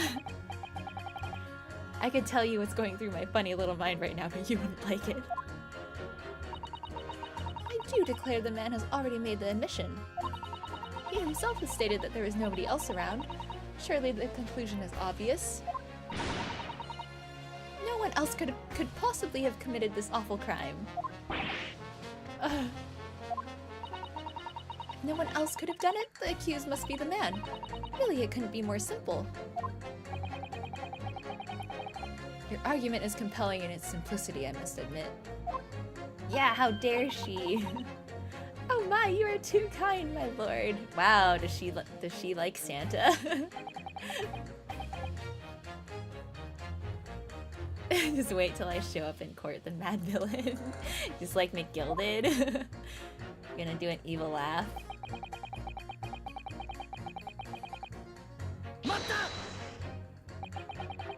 You can't deny that there are other routes Mr. Natsume could have taken back from your books.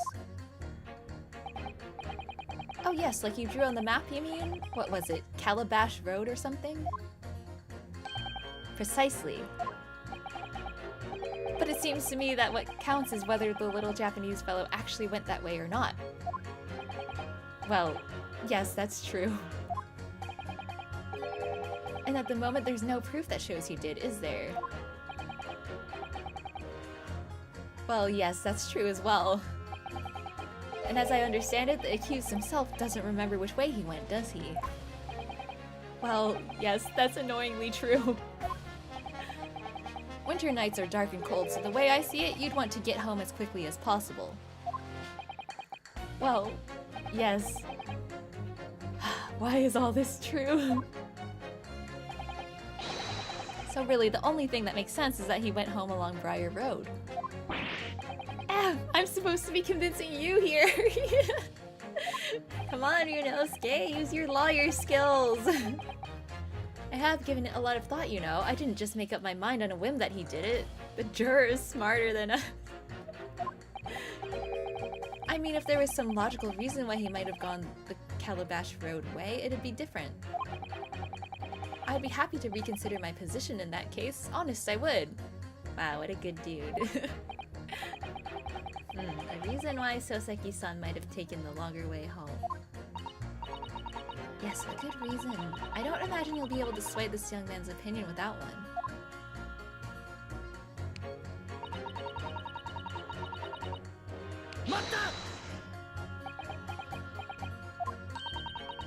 Whatever's the matter, young man? You're the wife of Mr. Garadeb, aren't you? The landlord who rents Mr. Natsume his room. The master's wife? Where do you get your ideas, sir? I'm the maid! The maid, you understand? Yeah, he kind of looks like the sus twerking hatter. Maybe the Osan has the answer. Oh, yeah.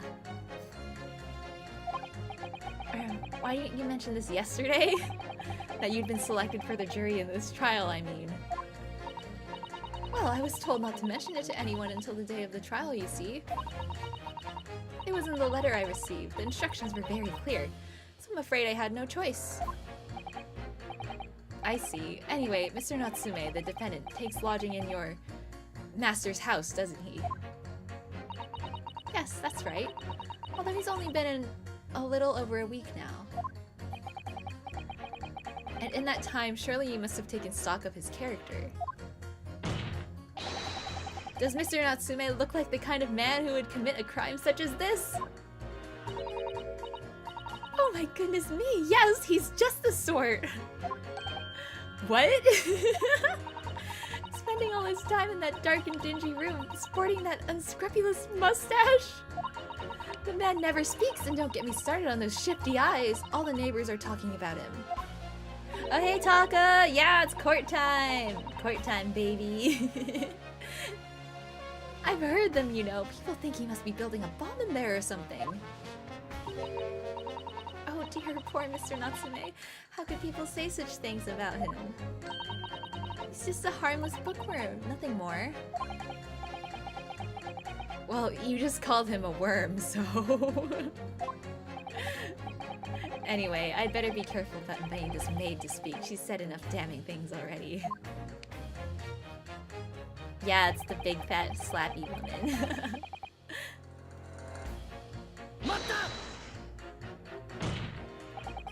A man's life is on the line here, sir. This will take as long as it takes. Don't get clever with me now, son. My life's on the line too, and so is my family's. Ah. The likes of you wouldn't understand, but a laborer like me can't afford to take time off. If I don't work, I don't eat, and neither do the wife and kids. Yeah, jury duty sucks. Oh, I see. That must be very hard. I go to the union every morning to find out what needs doing. If you're late and the work's taken, it's tough. This time of year, there's water and gas supply pipes bursting left, right, and center. They're after cheap labor to get the roads dug up to fix it. It's a hard slog from dawn till dusk, it is. So, you were out digging up the roads on the day of the incident as well, were you? That's right. In fact, if I remember rightly, it was just round the corner from where it all happened. By the old bookshop it was. Ooh. What? Another coincidence? That's right. Mirror Shop Street! Okay, so then he couldn't have gone down that way. Because it was blocked off. On the map, Mr. Naruhodo, there are only 3 named streets. Juror number 5, I need you to add that information to your formal statement, please. What's the point in that? Can't we just get this business over with now? Please, sir, it's important. Fine, I'll do it then. Yay! Okay. So...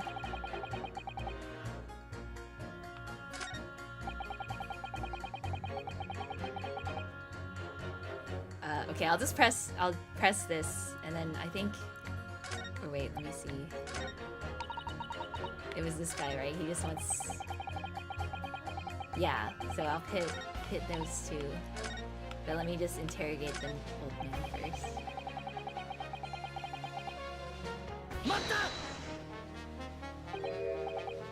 Sorry? Fold it, you say? Fold what? Fold it! No, what I said was hold it! What I wanted to ask was, do you visit your books often? I like the old books they have in there, yes. I enjoy reading them over a nice cup of old tea. That's my daily routine, you see. Same thing every day, including the day you're all talking about. And at what time did you visit your books on the day in question? Ooh. Well, I was picking up books in there all afternoon, and it would have been just before 5 that I left. That's my daily routine, you see. Same thing every day. Including the day that you're all talking about.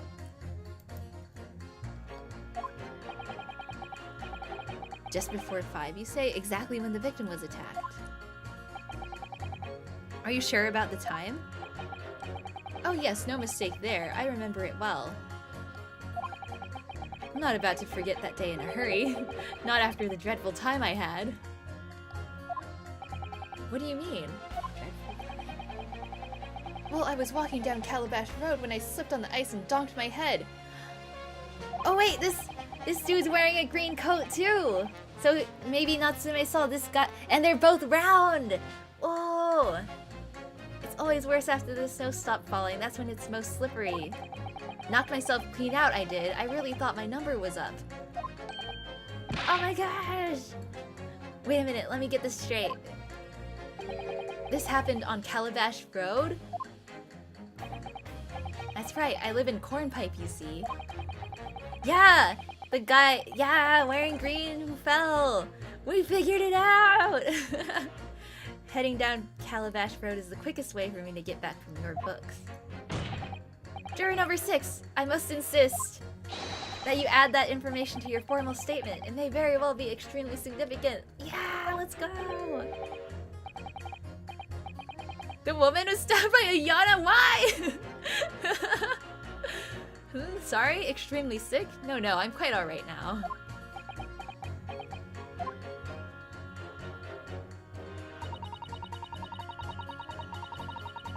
Okay, let's just skip. I don't feel like some of their opinions are rather subjective. Yeah, okay, I know what to do. I know what to do.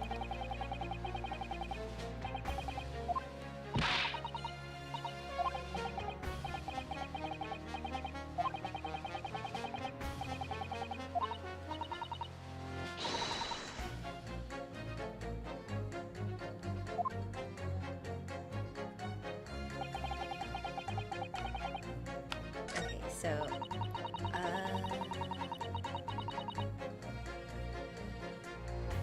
I'll pit. I'll do this one first. I'll pit. Wait, how do I forgot how to do it. Oh. Pit. Wait, what? Whoa, wait, no. Huh?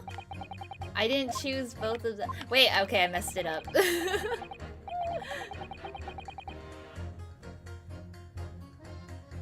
Wait, how did I was just trying to select the... What did I do? I did listen! I just pressed the wrong thing.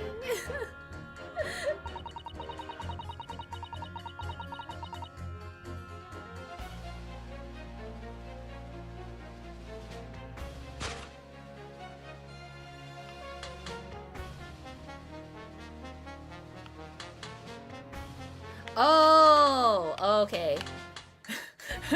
I thought I selected her because I thought I needed to highlight her, but okay, I have to highlight the man. Yeah, I messed it up. No, because I thought I had to like select, but she's already selected, so okay, this time I just saw it. I looked at the wrong thing. Okay. This is right?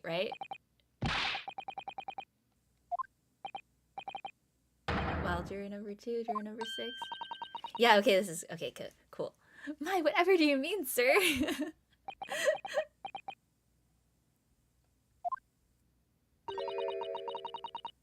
I mean, I gotta mess it up at least once. Every time. I think perhaps the old man didn't hear you. Yeah, the music stopped. That's correct. It's not like I was loud or anything. Ooh, he's walking now. Let's go. Time to strut. There is at least one fact of which we can be sure here. The bookshop receipt found in the defendant's room clearly indicates that on the day of the attack, he had been to your books and purchased a number of secondhand titles. He then returned home on foot. But the man says he has no recollection of his return journey. That's correct. But what he does remember is seeing someone appear in front of him on the way. Someone in a green overcoat who suddenly collapsed on the pavement before his eyes. Yes, we are well aware of all this. The poor young woman who was stabbed, obviously.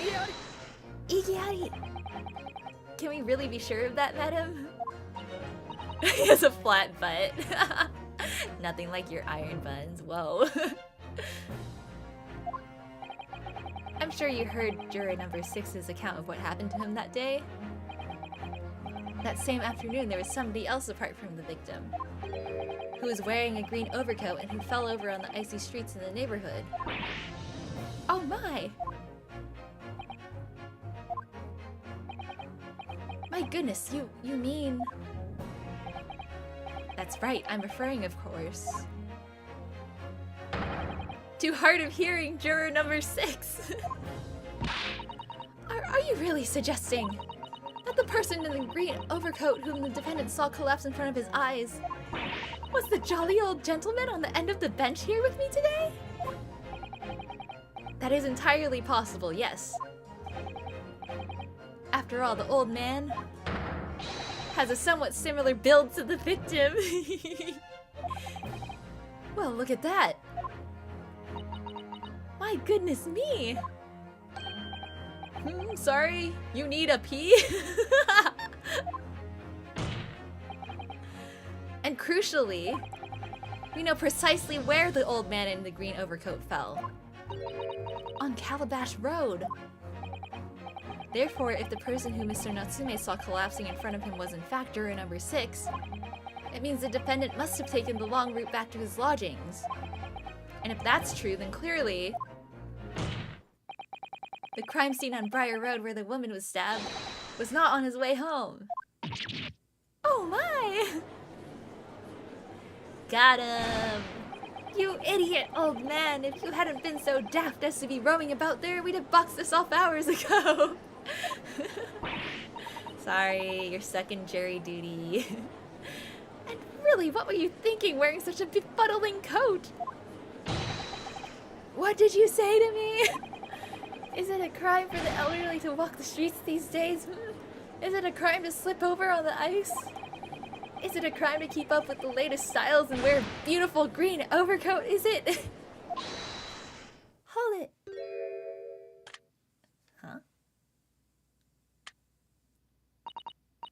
My lord, I do hope it won't cause any inconvenience, but you'd like to change your leaning, I presume? Yeah, I do declare that I would. I should like to call for a verdict of not guilty. Thank you! Yeah, at least he's styling. And I would too. What? Is it a crime to change your mind, is it? Yeah, let's go! Thanks, Grandpa. Thanks, lady. Alright, next one. Oh, well done, Mr. Naruhodo! That was wonderful! Well, we managed to change a couple of minds at least. It strengthened our position somewhat. Yeah, you're on the side of the old lad. Yes, and it will prompt the other members of the jury to reconsider their stance as well. They'll be asking themselves if their current leanings are really right or not. Now, if we could just identify one more clue or discrepancy that would make them stop doubting. Yeah, I know what to do. Might be able to tip the balance. Yes, that's exactly what we got to do. Van Zieks is looking to bring this trial to an early conclusion. That's what we have to prevent by whatever means we have at our disposal.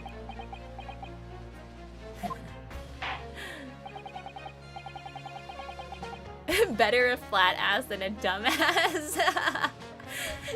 Truth. I'll wear jorts and no one can stop me.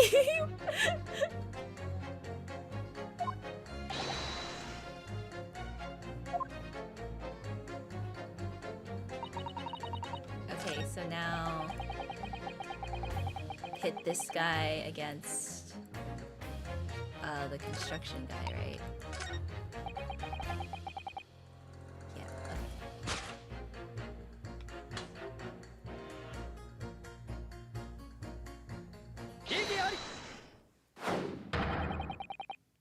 Those two statements are clearly at odds with one another. What if he can clap with no hands? What? At odds, counsel? Explain yourself. Please don't point. It wasn't me, I swear. What? I just want to get this done and dusted. Well, juror number 3? Oh, me, sir? What do you mean? I love his walk. Let's just watch this for a little bit. I want to enjoy it. His nice little walk cycle. Juror number 5's words just now are extremely significant. He's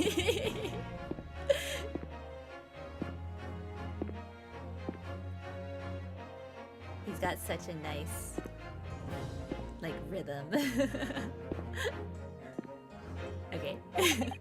Let's take a moment to consider the implications of what's been said on our map of the local area. Yes, the walk, yeah. On the day in question, Mr. Natsume visited this bookshop to purchase a number of secondhand books. Compilation of Ayana fangirling over Naruhodo's walking. I haven't fangirl over it that much. It's a nice walk. I'm just appreciating the animation. The artistry, you know? We now know that there were works being carried out on Meerschaum Street, making it impassable. Which means that the defendant's route home could not have taken him along Meerschaum Street and down Briar Road. Just dripping ectoplasm over a walk animation. No! What do you think, sir? Well, yes, you can't argue with that, really, can you? You must have had a good 2 yards or more of the pavement up. Every gentleman and gentlewoman that came along had to turn back and go the other way. So the only conclusion is this. The defendant must have taken the longer route back to his lodgings. Yes, I suppose he must have. I suppose that must be right, eh? Juror number 3, you said the following. The man wouldn't have gone around the houses on his way back from the bookshop. But we see now that he had no choice. Yes! My lord, Mr. Judge, sir, if I may. Yes? I don't think in all good conscience that I can say the man's guilty now. Yay! Yes, I'd like to see this trial continue so we can get to the bottom of what really happened. Let's go! Thanks, juror number 3. What about you, sir? Who, me? Well, alright then. If there's a hole in the prosecution's argument, it should be filled in, that's what I say. Okay. I wish Ryuunosuke would fist me like he fists the desk. Whoa, okay, daw.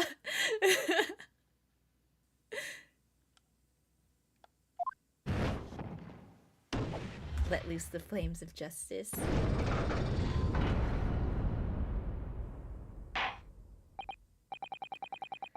Well, that summation examination has concluded with a rather large shift in opinion. The ayes 2, the noes 4. So the noes have it. Not guilty, they say. Which means we no longer have a consensus among the members of the jury. Juror number 5 wants to fill Van Zeke's hole. This game. Innuendo. The trial will continue. Yeah. No! Shut up! What is it now? Ow. Could it seem churlish of me to drink from my hollowed chalice moments after raising an objection? Only to crush it in disgust? Pray forgive the discourtesy. Lord Van Zeeks? Dutchman ban freaks. It seems I must retract my earlier remark. What do you mean? You mad, bro? The janitor must be angry. No, all the wine just like magically disappears into his gloves. I mistakenly credited these jurors with intelligence by describing them as insightful. Wow, insulting the jurors now? Yet we have just witnessed them falling for a cheap trick performed by an Eastern entertainer. Eh? Whatever do you mean? Iggyari. I haven't tricked anyone. Everything I've said is the truth. Indeed, Stalwart Juror number 5 was undoubtedly repairing the road as he claims. I believe you said it was a good 2 yards of the pavement which you had excavated, sir? That's right, it took me the whole day and they paid me a measly 2pence for it. Now, my learned Nipponese friend, tell me. Do you have any notion of the distance that 2 yards represents? Well, if I'm honest, I don't have a clue, no. Van Zeeks is posing like you said. The wines may disappear, but the glass shard... Oh yeah, that's true, the glass shards! He just leaves them there on purpose. Pickup line. Are you in 48 frames per second because your walk cycle is smooth? Wow. That's a great pickup line.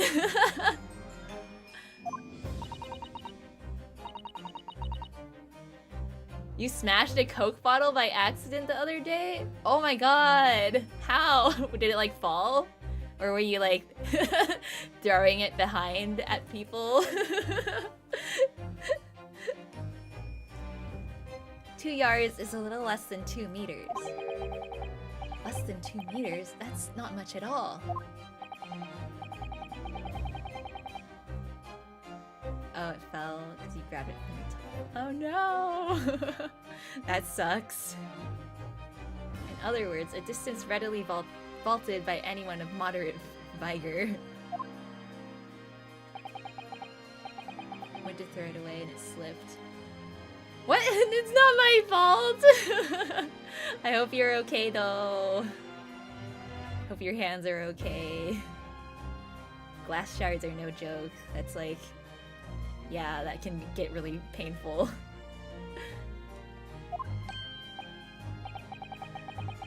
Eh? Me? Well, I can't say you're wrong, no. What? And did you perchance erect a sign to prevent pedestrians from passing the site of your works? Tiny cut on your fingers. Oh no! barely bled and built different. Sometimes, like, the tiny cuts are the, like, annoying ones, though, because it'll be, like, you won't notice it, and then suddenly you notice it, and then it hurts a lot. Like, with paper cuts, I feel like paper cuts are even worse than, like, bigger cuts sometimes. Because they're just, like, so small and annoying. Like, you'll forget it's there, and then you, like, hit it against something. I wouldn't dream of it. What a waste of time. No coaches would have had a hope of passing anyway, and we just turn any gentlefolk back when they come. Kids just jump right over us all the time. The accused is no gentleman as far as I can see. Used to play a game to give yourself paper cuts? Why? Why would you give yourself paper cuts on purpose?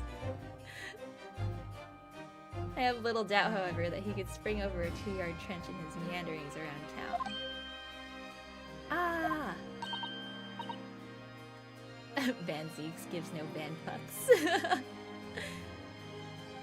Is that true? Is it? Toughness test? No! I hate paper cuts. incontrovertible truth is that the books just purchased by the accused were found at the scene. There can be no doubt that on his way back to his lodgings, Mr. Natsume walked down Briar Road. Crushed in a single sentence. And old man. Cold man! You can talk. Oh, look at his little eyes. You say that around 5 o'clock on the day in question, you slipped and fell on Calabash Road. Pray, was there a suspicious-looking Japanese behind you at the time? Oh, I can't say as I remember. You don't remember? How about a wager, my learned friend? You say it was this old man that the accused saw. But I would lay 1,000 to 1 against you being able to prove it. Watch me! I'll prove it somehow. That reminds me when we would be against the wall, then the toughest kid would shoot with a soccer to hit us for fun? Why? Why would you just stand there against the wall? Kick him back.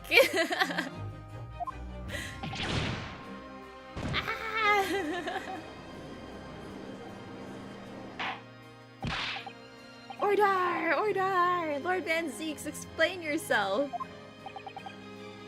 My lord? If you had such a trenchant argument up your sleeve, why in the world did you not proffer it during the summation examination? I wanted to give this young foreign student the sightseeing experience he no doubt came for. No, you just wanted to waste 2 hours of my life! Freaking Van Zeeks.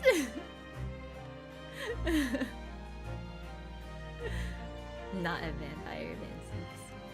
Yeah, cardboard paper cuts suck too. All paper cuts are the worst. I wanted him to see for himself how the opinion of the jury is so readily swayed.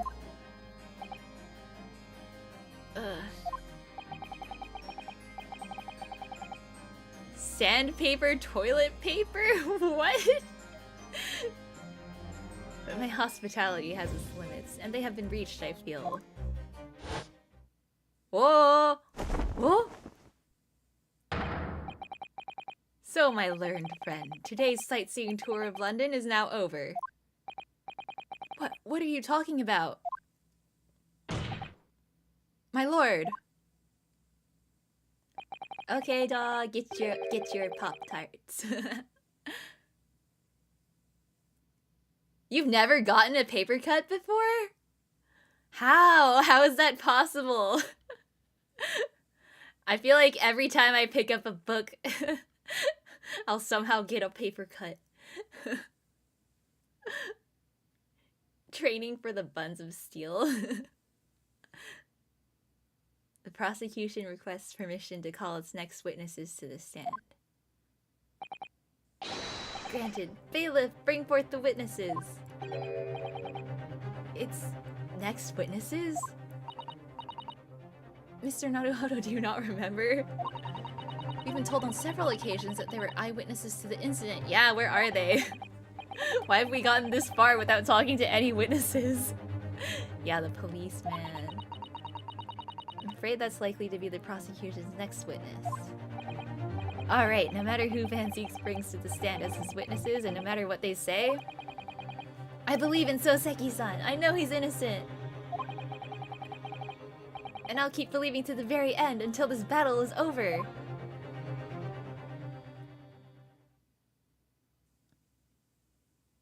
Oh, they're cute!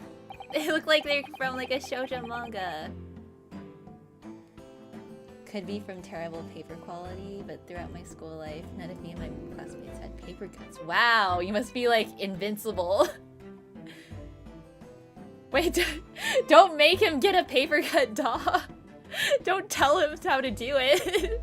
Don't do it. It's not worth it.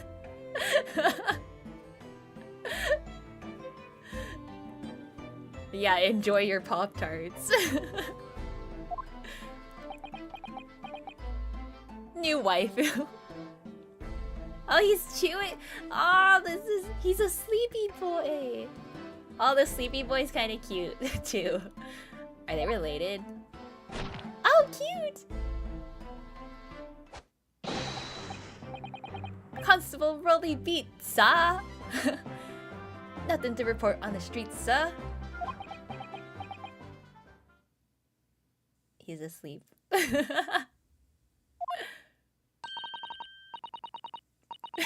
No, don't do it. It's not worth the new experience. Pop-Tart cut. Ruining one page of this book. Don't do it, Rob! And I'm Mrs. B. Patricia's my name. I'm proud to say I'm this young town hero's wife. Cute!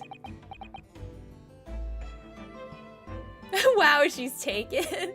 Fixing that. What's the story here? Well, in truth, we've not been married long. They look so young. In fact, we celebrated our first anniversary only the other day.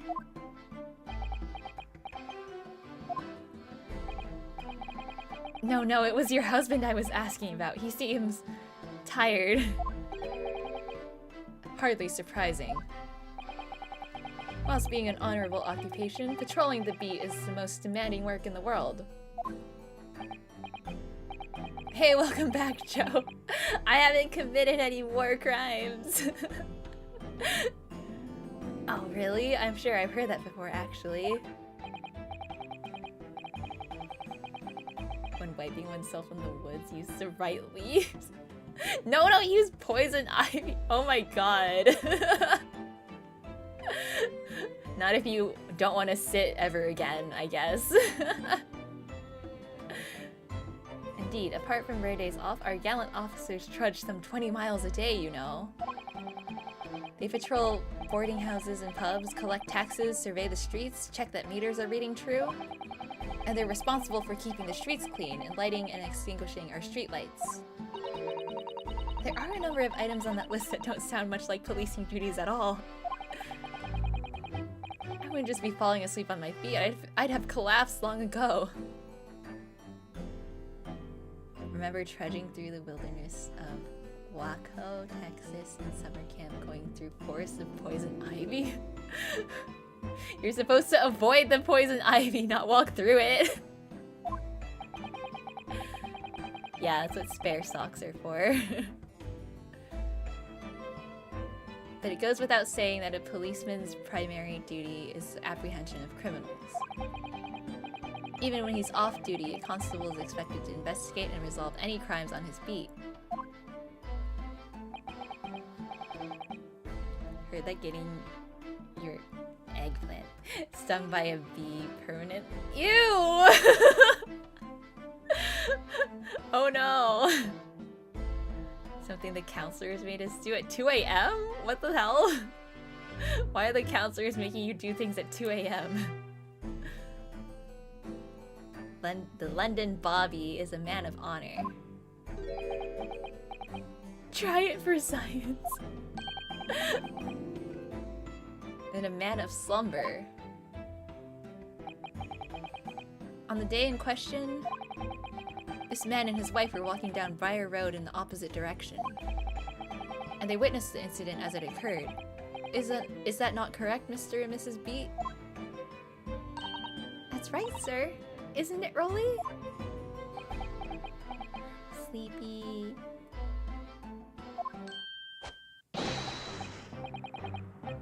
Constable Rolly Beat, sir! Nothing to report on the streets, sir. What a great witness he's going to be. Do you like jazz? What? What about jazz? Tired husband won't leave you unsatisfied. Be out of the picture. You'll take care of her? Okay. Tell the court exactly what you saw on the afternoon of the incident. Yes, sir! Don't fall asleep!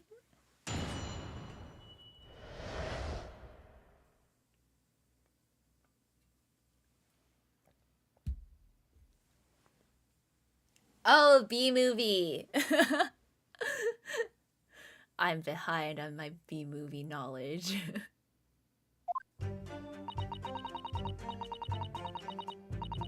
It was our wedding anniversary, and Rolly was taking me out for a meal. There was no time to change after work. Anyway, two silhouettes appeared out of the fog on the pavement in front of us. All of a sudden, one of them just collapsed on the floor, and the other scattered something before running off. Scattered something. We ran straight over, of course, and then went for help at a nearby police box. It was definitely that Japanese man in the dock. Rolly and I both saw him as clear as day.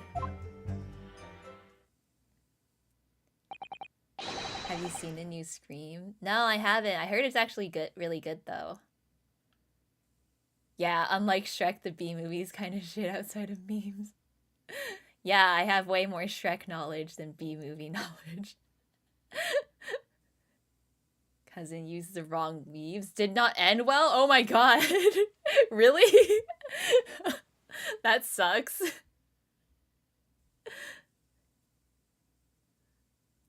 Well, this is extremely compelling testimony, I must say.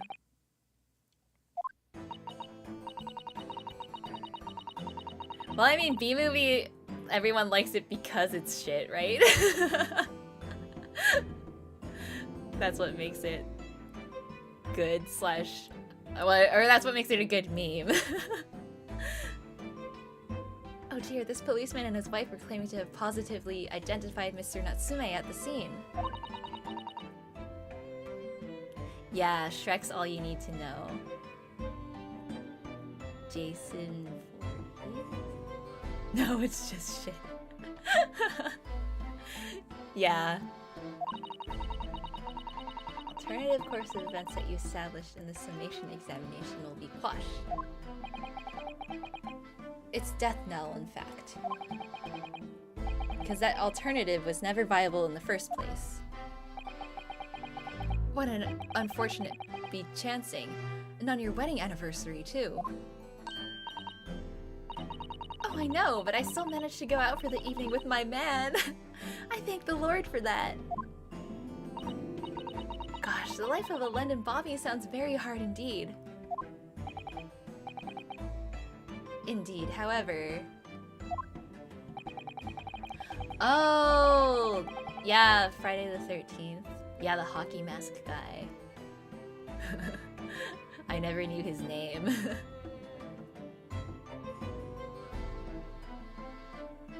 Barry B. Sullivan. This cross-examination will be over in minutes. You may well have time to rest this afternoon. What do you mean by that?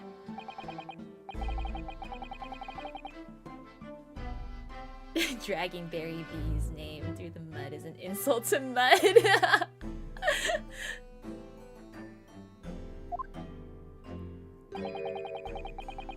They are testifying under oath that it was without doubt the accused, Mr. Soseki Natsume. Well, testifying under oath doesn't mean anything. People, an Ace Attorney, everyone's always lying. And one of these witnesses is a policeman, no less, so you appreciate the gravity of the situation, I'm sure. Policemen can lie too, and he's not even awake. He probably dreamed it. Except that the man's so tired, his wife has to do all the talking. Enough preamble. Counsel for the defense, commence the cross-examination, please. Yes, my lord. Follow through with the Jason storyline. It gets a bit wacky with him being... He goes to space? Yeah, Freddy Krueger's Nightmare from Elm Street. Everyone is lies.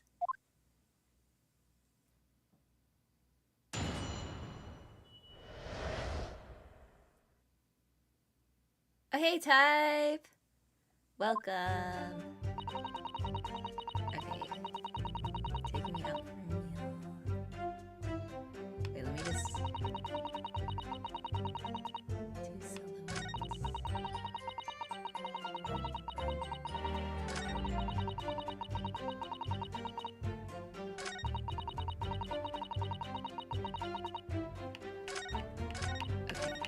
press everything first.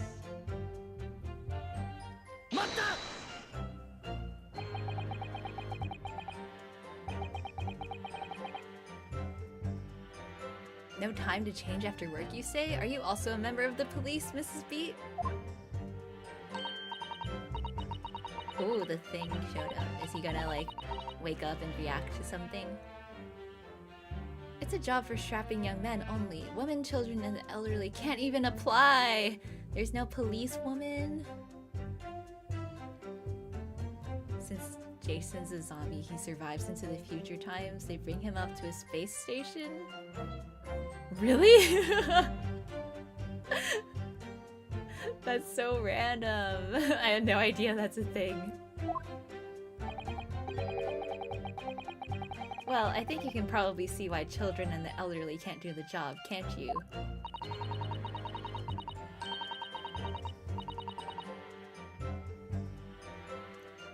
Just wanted to randomly spread some love today. Love you all. You're loved. Aww! We love you too, Robin. I think Rolly looks ever so handsome in his uniform. It suits you down the ground, doesn't it, darling?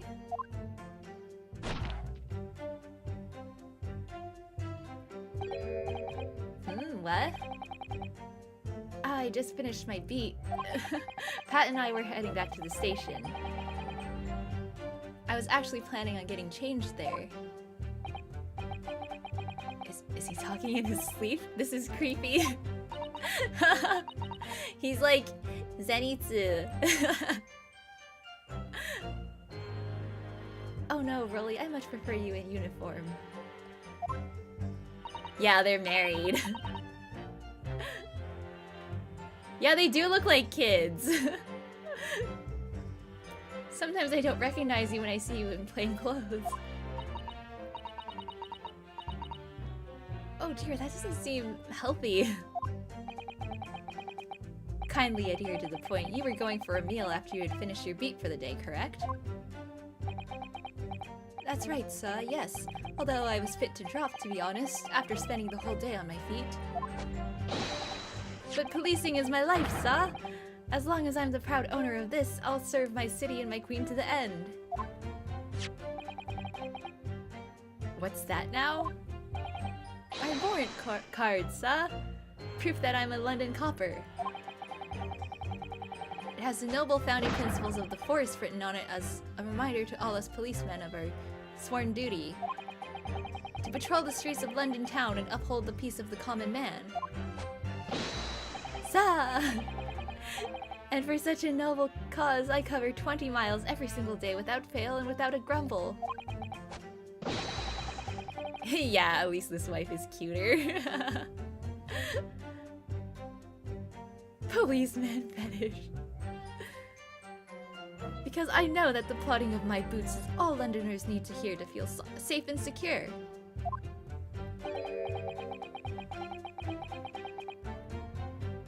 So, fighting crime doesn't appear to come into it then. Policewoman. Jump this Rolly character, dump him into the Thames. No.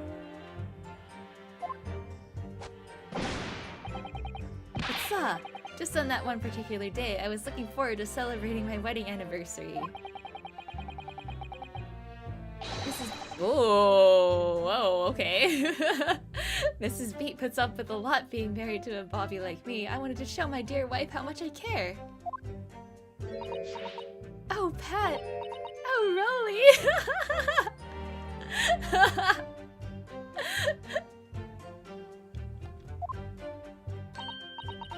Oh, what a charming couple. Their young love is such a joy to behold. Yo, he got moves. If a little over the top, perhaps? Crack open the Monopoly. Monopoly in bed with the boys? Kindly describe what happened next. Anyway, two silhouettes. Okay. They're a serial killer duo. Sus. They're so sus.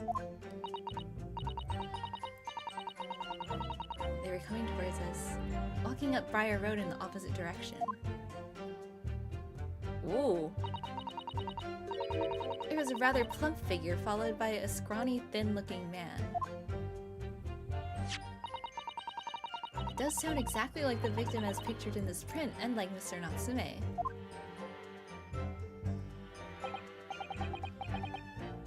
Yes, unfortunately it does. And you're certain that at that time there was nobody else nearby? Oh yes, quite certain. It was dark, but there are streetlights on Briar Road, you see. There's nobody else around at all. Isn't that right, my darling? Choking him with the scarf. What? Ah, yes, that's right. Of course, there was a light fog on the ground. The Briar Road is dead straight, and you could see a fairly long way down the pavement. Oh, yeah, but she was stabbed in the back. Yeah, thin-looking man could be anybody.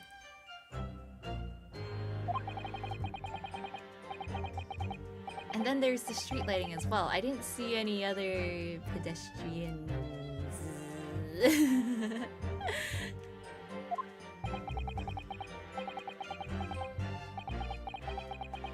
Before sleep takes a firm hold, your answer please, Mr. B. Are you quite sure what you've just said?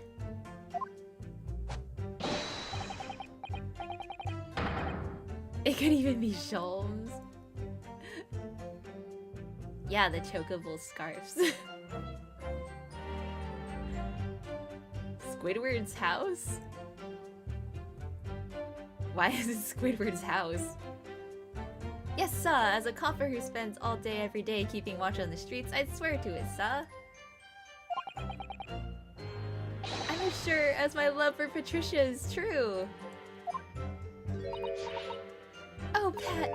Oh, Rolly.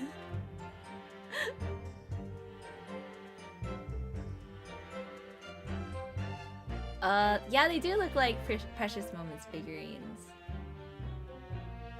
Secret box episode. Patrick was like, nobody can know this secret, not even Squidward's. Oh! An actual SpongeBob moment. They're still maintaining there's no one else around other than the victim and the attacker. It's starting to seem like that must be how it really happened. It's beginning to seem like there's nowhere to run. Well, that didn't stop Mr. Natsume, did it? He fled the scene all too convincingly. Thank you. I believe we have a reasonably clear idea of the situation just before the incident now. What happened in the crucial moments that followed?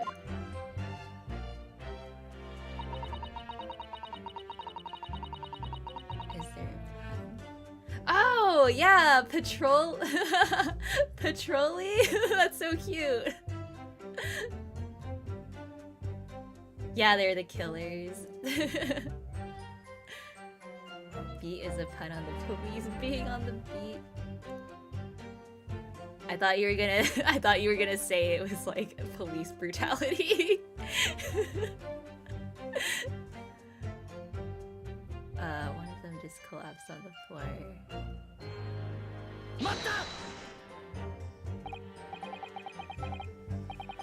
Scattered something? What do you mean by that? Patrolling the beating of minorities. Yeah, there you go. Yeah, the domestic abuse rates in the police force. Oh, well, I couldn't quite make out what it was at the time. Then when we got closer, we realized what it was. Didn't we, darling?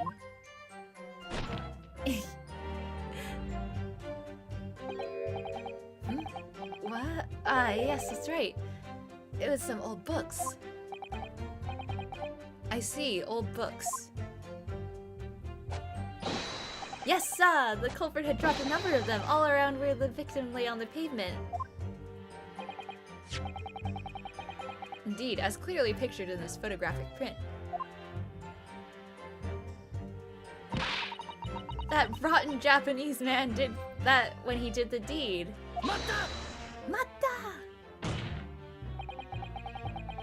Let's not forget that it remains to be established that the dependent was indeed the attacker. But we saw him! It was the man in the dock without question, sir!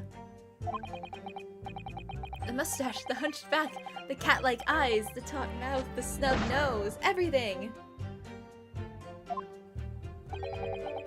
Any more insults you want to throw in? My family name's Beat because I beat my wife. Oh no! Is this Switch? Power bottom. Broly's trying to shift the blame. Cause they're the killers. He's just drowsy because of the late night job he did on his own house, on his own bed, on his own wife. Oh my god. That's right, he looked down at that poor defenseless woman with those terrifying intense eyes. And then suddenly threw his books onto the pavement and ran away. I see. This is tough. They seem as though they're telling the truth here. May I remind the court that this unambiguous testimony comes from a policeman and his wife. Now please continue.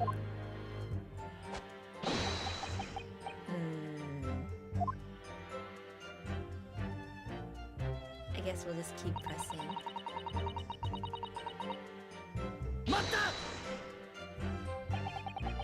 Was it your husband who went to fetch help?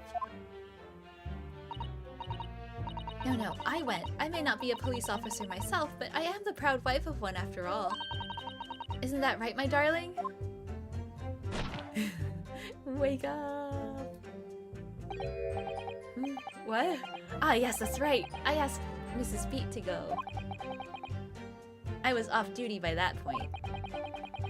But a Bobby's never truly off duty, of course, so I felt obliged to stay and guard the scene.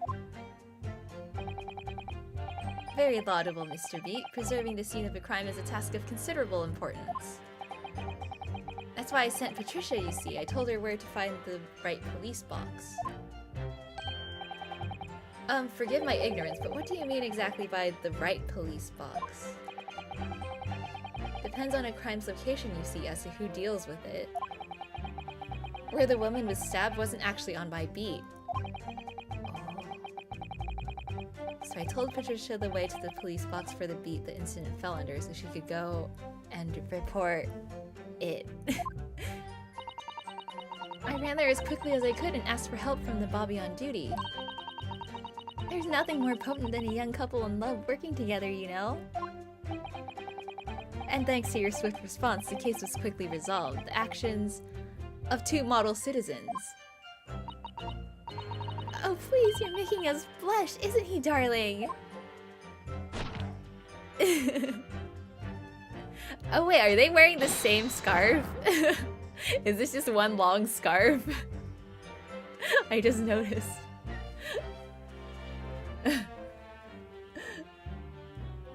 The brutality against minorities. No, no, no! All the police emojis. No, stop! Guarding the scene to mess with the evidence. What?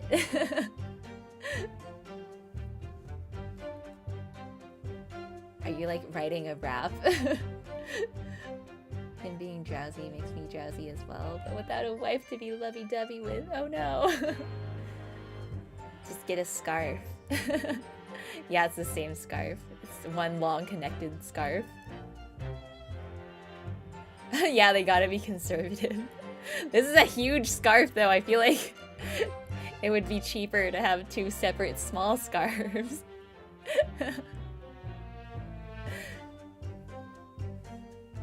Oh, Kendrick! I can't recognize the lyrics just by reading it.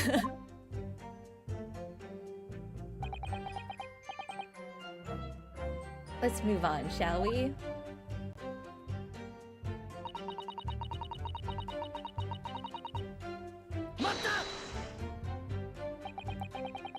But surely you wouldn't have been able to see his face by the light of the gas street lamps, would you?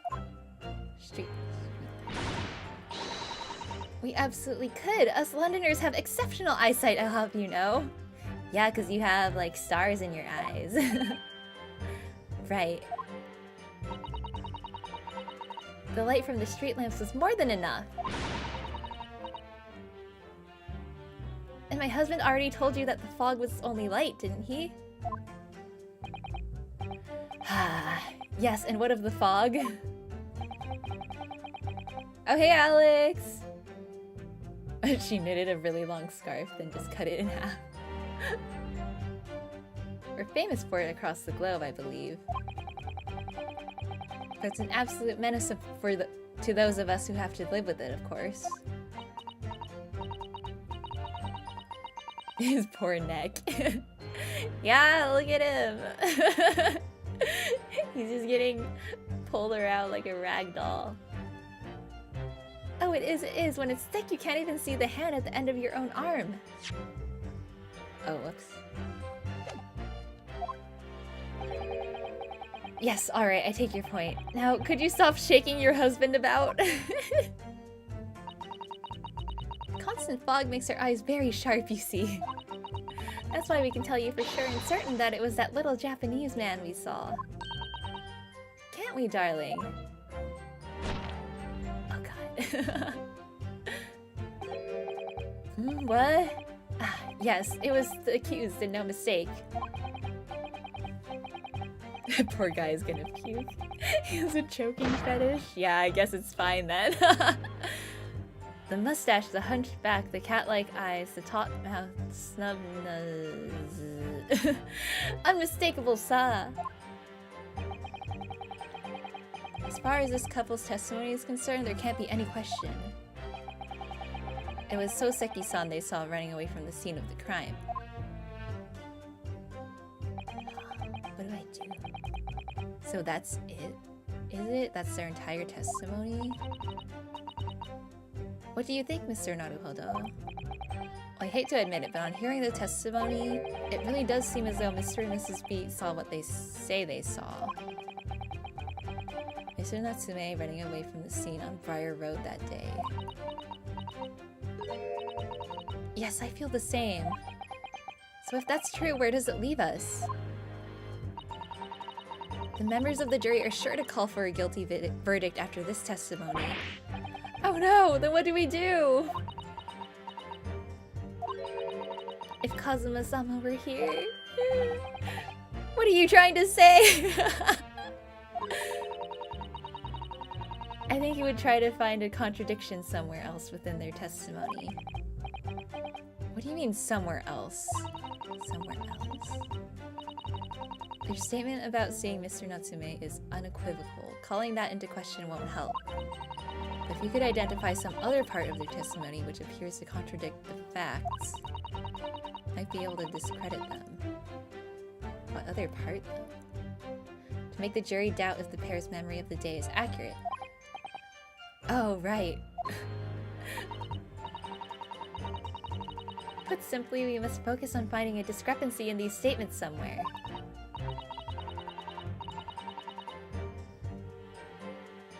Spook generators / spectators. You guys just completely took over my fan name. I feel like the hashtags are like useless now. Or the fan name tag. Yeah, we want Kazuma and his ever-flowing headband.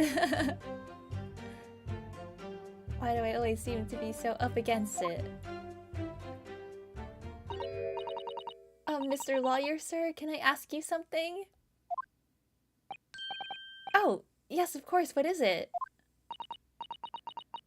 Well, you keep asking us all these questions about everything we've told you, so... It seems like you don't believe our testimony. She's using him to punch us. Hashtag Ayana war crimes? No!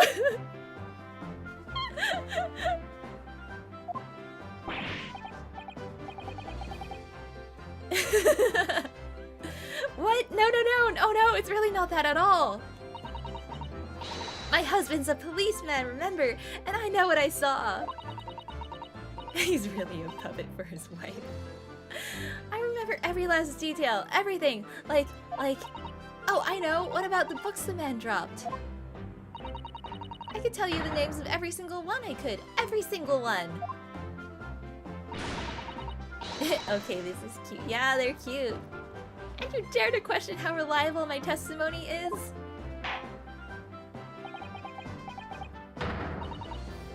No, it won't do at all! That's what tofu does with Ayana? What? How would that even work? No!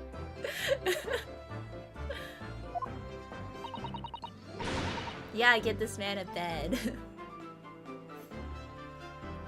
That Japanese lawyer has no idea what I'm capable of.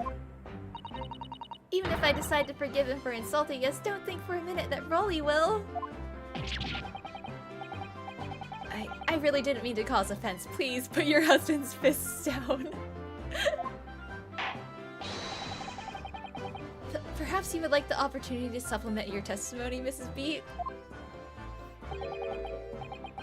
Might that appease you?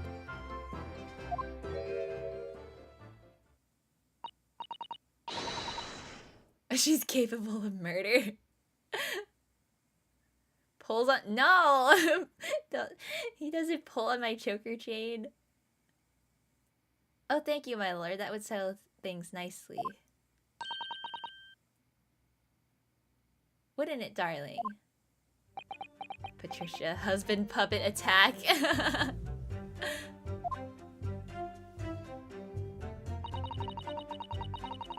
Okay, yeah, tell us the names and then I can present the book receipt.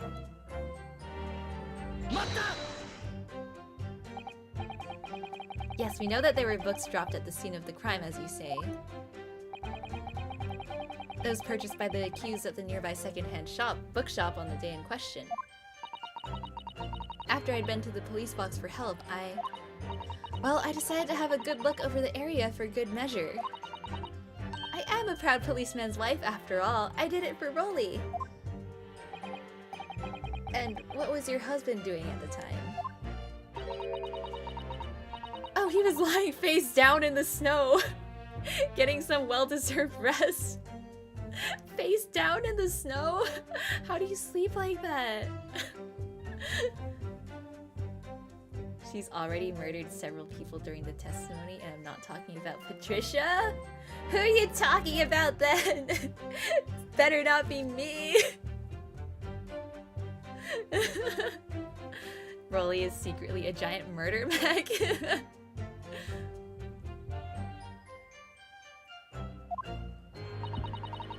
He works ever so hard, you know, ever so hard, don't you, my darling? She knocked him out to conceal her murder. Interesting way of guarding the scene of the crime. Well, Mrs. Beat, seeing as you've regaled the court with tales of your powers of recollection, would you be so kind as to recount the titles of the books you observed at the scene? I'd be happy to. Now, are you all listening? There was the picture of Monsieur somebody or other, and what's it earnings? Wait, let me look at the book receipt. Oh, those actually kind of matched. Picture of Monsieur. A meal for Gaboriao.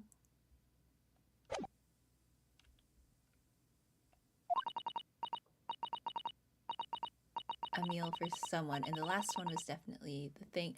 Oh, but there were only 3 books though, right? 1, 2, 3.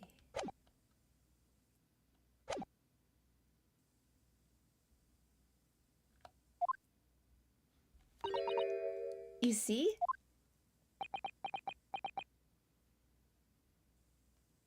No!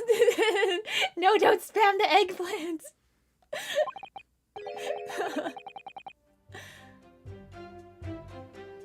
Yes, I see there are 1 or 2 holes in your memory. well, they were along those lines, I'm quite sure. There were indeed books found at the scene with titles along those lines, as you put it. Well, what did I tell you? So I think it's very mean the way you've been implying that my testimony can't be trusted. Don't you agree, darling? Anyone who upsets— Wait, he has a gun! Anyone who upsets my Patricia will have me to answer to. Don't like this girl's smile. Her smug aura annoys me. Yeah, she's very smug. Complicit in murder. Terrifying. Yes, she really is. I like how they just allow weapons in this courtroom, like no one cares. Like, Ryuunosuke is walking around with a sword. This guy has a gun. Everyone's like holding knives all the time.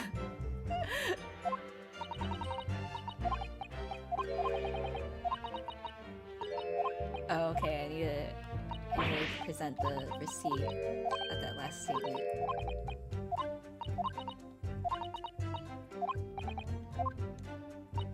Okay, I'll finish this part and then I'll probably end for today.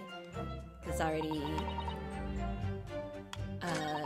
gone pretty long. So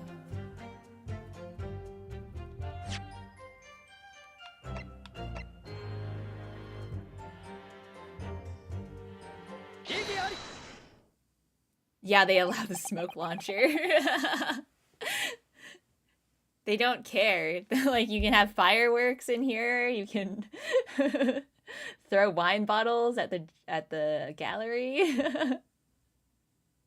It's merry old London. People get into street fights all the time. Yeah, they get into some shankings. Classic London. So you're saying that there were 4 books? That's right, I remember all of them. The picture of Monsieur somebody, what's it yearnings, a meal for someone, and the thingami's something. I'm sorry, Mrs. Beat. But there is a fundamental flaw in that statement of yours. Oh no! What flaw? Simply that at the scene of the crime? Wow! There were only 3 books, not 4! Got him! What if I brought a nuclear bomb? Yeah, the nuke would get a seat on the jury. Everything here is fireproof, except Nick Gilded. He was not fireproof. Are you sure? Maybe he'll come back. I didn't see the body yet. What? This is the receipt from the bookshop where the defendant bought his books. Your books? Yes, and it details Mr. Natsume's purchases that day. But as you can see, only 3 books are listed. Only 3? But no, that can't be. I remember seeing them. There were 4 books, I tell you, 4 dirty old books. Oh really? Have a good look at this photographic print of the scene of the crime. Hey, we have photographic evidence this time. As you can clearly see from this evidence as well, there are only 3 books. But I just don't believe it. I saw them there, I swear it, I saw them. No, madam, I'm afraid your powers of observation cannot be relied upon.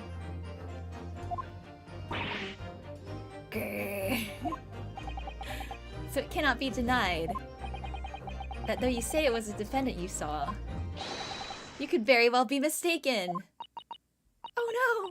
Oh no! Oh no! Oh no!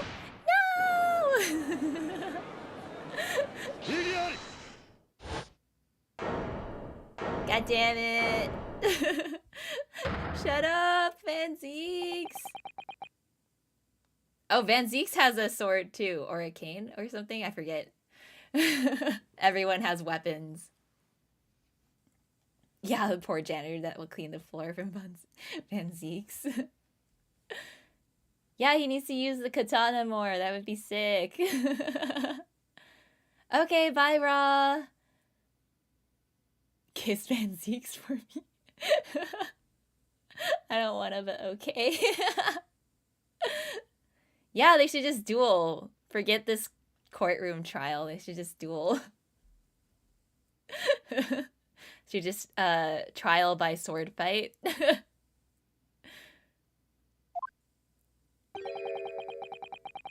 That is your powers of deduction that cannot be relied upon, my learned Nipponese friend. What? What cannot be denied is that these two witnesses saw the accused running from the scene. A fact that you know very well you have no hope of disproving. Ah!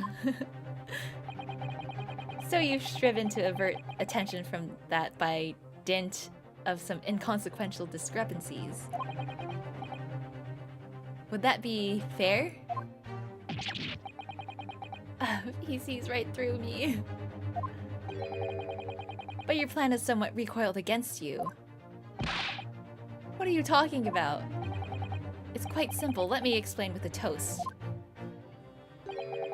To the policeman's wife and her entirely accurate testimony in every respect. What?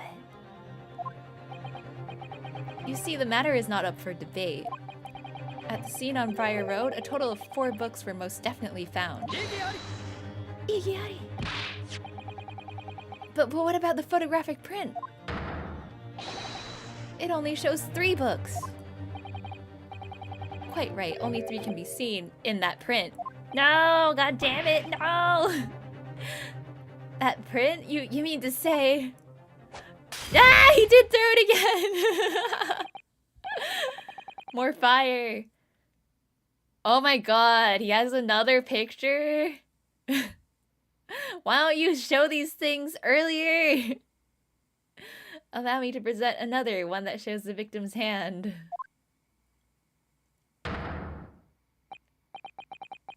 The Lion's Pride.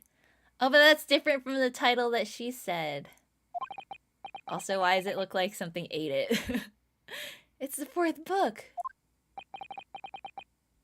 A splash zone. Yeah, he definitely started the fire. Oh! Oh, it's the Garadeb's book. Oh, you're right. Wow! I completely forgot about that. As you will observe, the 4th book was hidden from view in the original print by the victim's torso. Oh, so it was Mrs. Garadeb? Or maybe it was the husband, too.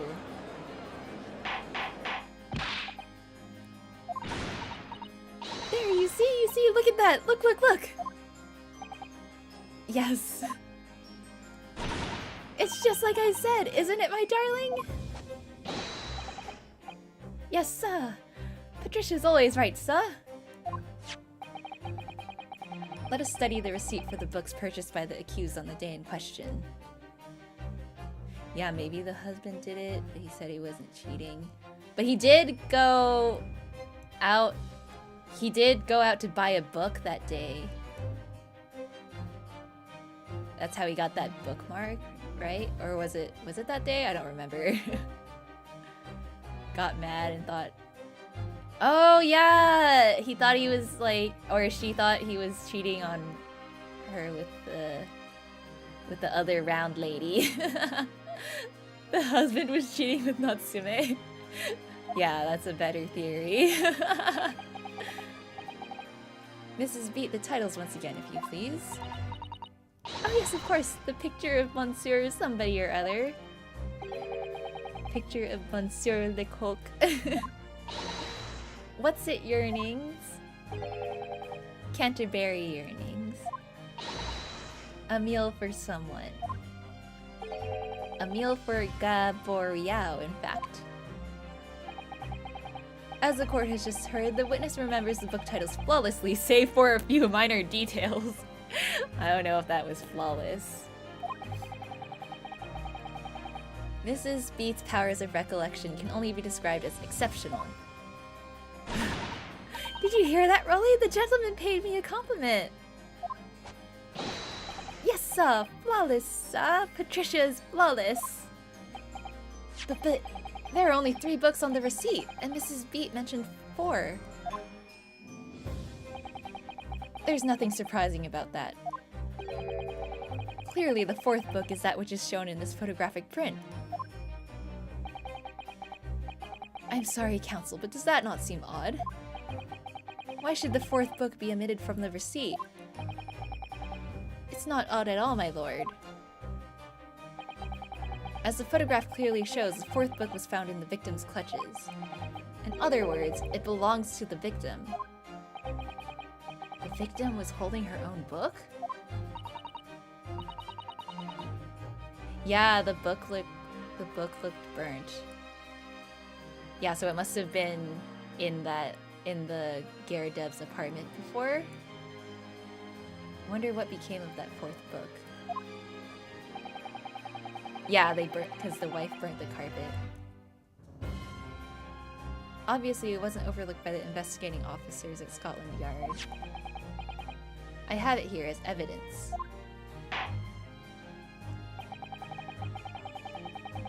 Alright. More evidence. My pleasure, my lord. Alright, got another photo. Yeah, we're true Ace Attorneys figuring this out. We figured it out before Ryuunosuke did. Prosecution rests. I have nothing further to add. There's gonna be a to be continued. Maybe, hopefully soon, so I can end this. You seem surprised, my learned friend. Yeah, having to prove it. But your resistance until now has been in vain. Entertaining, yes, but futile. The spurious longer route to the accused's lodgings that you tried to establish in your summation examination, and the attempted discrediting of the witness's powers of recollection in your cross-examination. Futile? I walked right into this, didn't I? 4 more hours for this stream. Oh no! I'm gonna finish the game. You see, everything we've said is true. Isn't that right, my darling? Yes, Pat, marry me, Pat! Aren't you married already? Aren't they already married? So perhaps the ladies and gentlemen of the jury would like to reconsider their positions? Should the court waste any more time on this Nipponese travesty? Or is the decision you have to make all too apparent already? No, jury, no! You have heard all of the witnesses and seen all of the evidence. This trial has run its course. Mr. Naruhodo, I'm afraid we are in a terribly precarious position. I know, but if I fight back in the wrong way now, I could very well just make matters worse. Think, Ryuunosuke, think. What do you do now? I mean, we gotta object, but I don't know. Wait, so...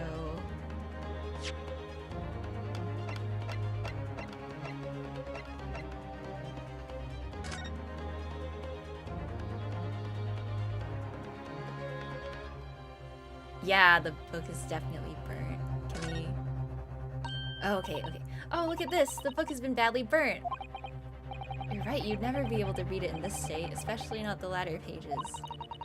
What a terrible waste! Judging from the scorched edges of the paper, I think the damage must have occurred very recently.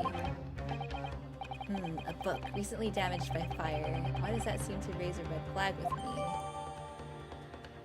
Okay, cool. We updated some evidence.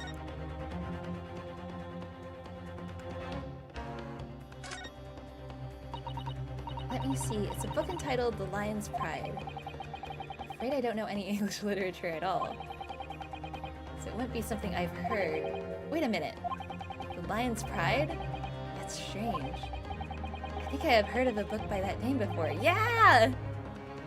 Yeah, it has to be the Gare devs. Forensic people be taking just a photo per scene of the crime. Yeah. It's a title I recognize too, Mr. Naruhodo.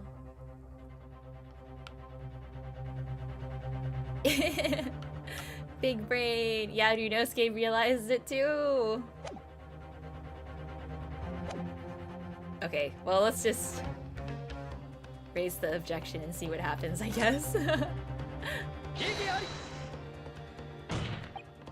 Yeah, you're the #1 attorney.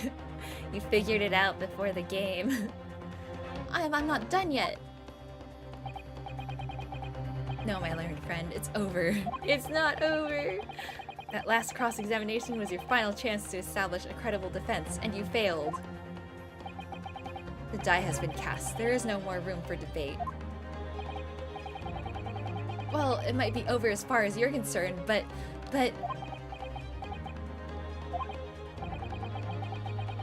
I can't think of what to say. Yeah, Igiari, you were outwitted by a VTuber YouTube comment.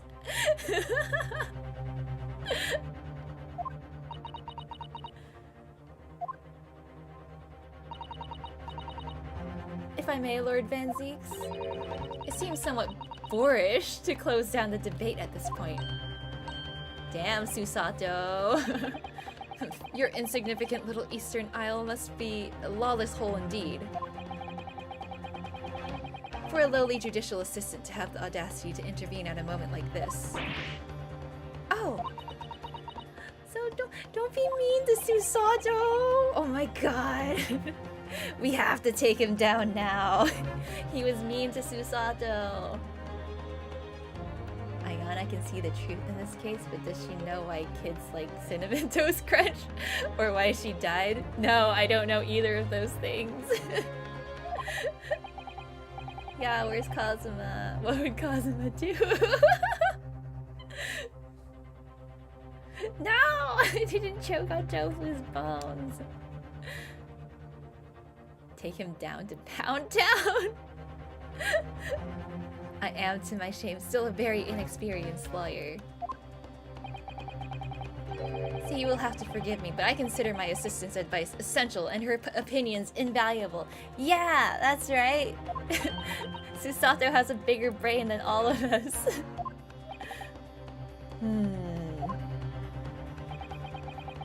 One of this land's great guiding principles is tolerance, so the court will hear you, madam.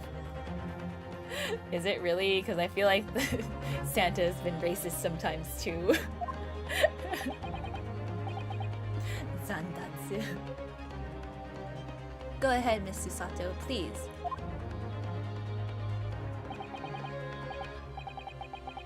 And why else is Tofu's soul stayed attached to yours post-death? No! It's not because I killed him. It's because we died at like the same time, probably. Very well. Pray, what insight can you give us?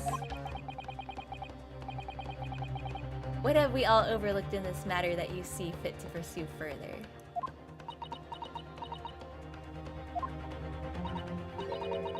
Well, the court has been presented with new evidence, but only after the last cross-examination finished.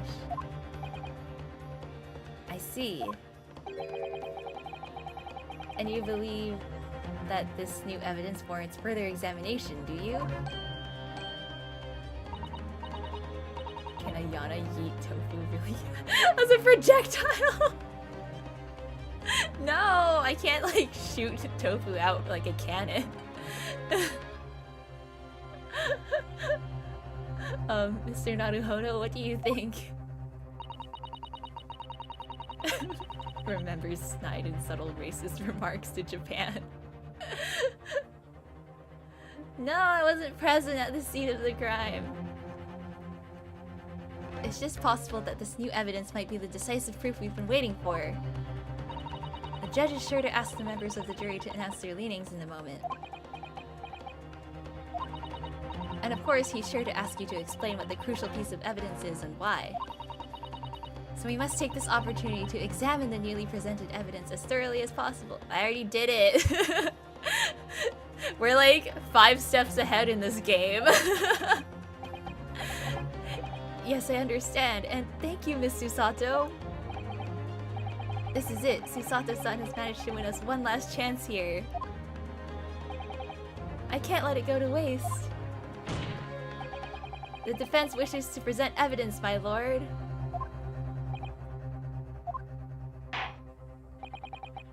Very well. The defense may present one further piece of evidence. Evidence that apparently offers a profound insight into this case and has hitherto been overlooked.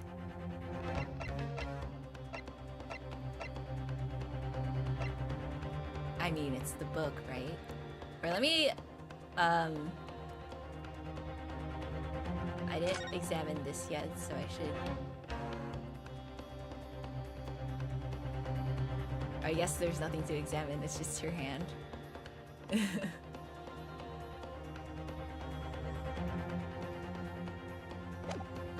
Save? Yeah, good point.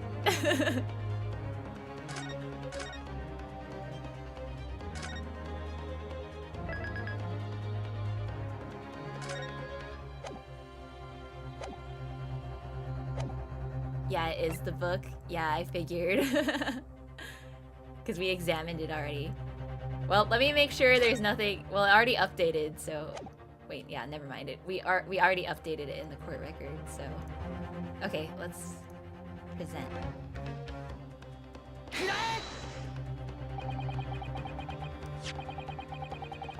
Yeah, don't get so far ahead. Skip the steps you took to get there. The bones or the smoking gun? What? No bones. Clearly it's the armband, yeah. The 4th book found in the victim's hand. We have already discussed the 4th book at length. Other than it being in the victim's grasp at the time of the incident, no significance has been attached to it. Pursuing the matter further would be a flagrant waste of the court's time, as you well know. Ah! Yes, I'm afraid, counsel, I must concur with the prosecution. Wait, was it wrong? When afforded you this opportunity, you led the court to believe that the evidence in question contained a hitherto... Oh, do I have to, like, show them the clue? Okay, I can elaborate. Good. I was like, it better not be wrong!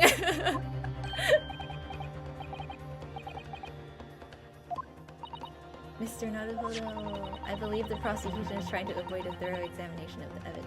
We already examined it! We already did it! We got too ahead of ourselves. So, counsel, precisely where is the vital clue to this case, which this 4th book conceals?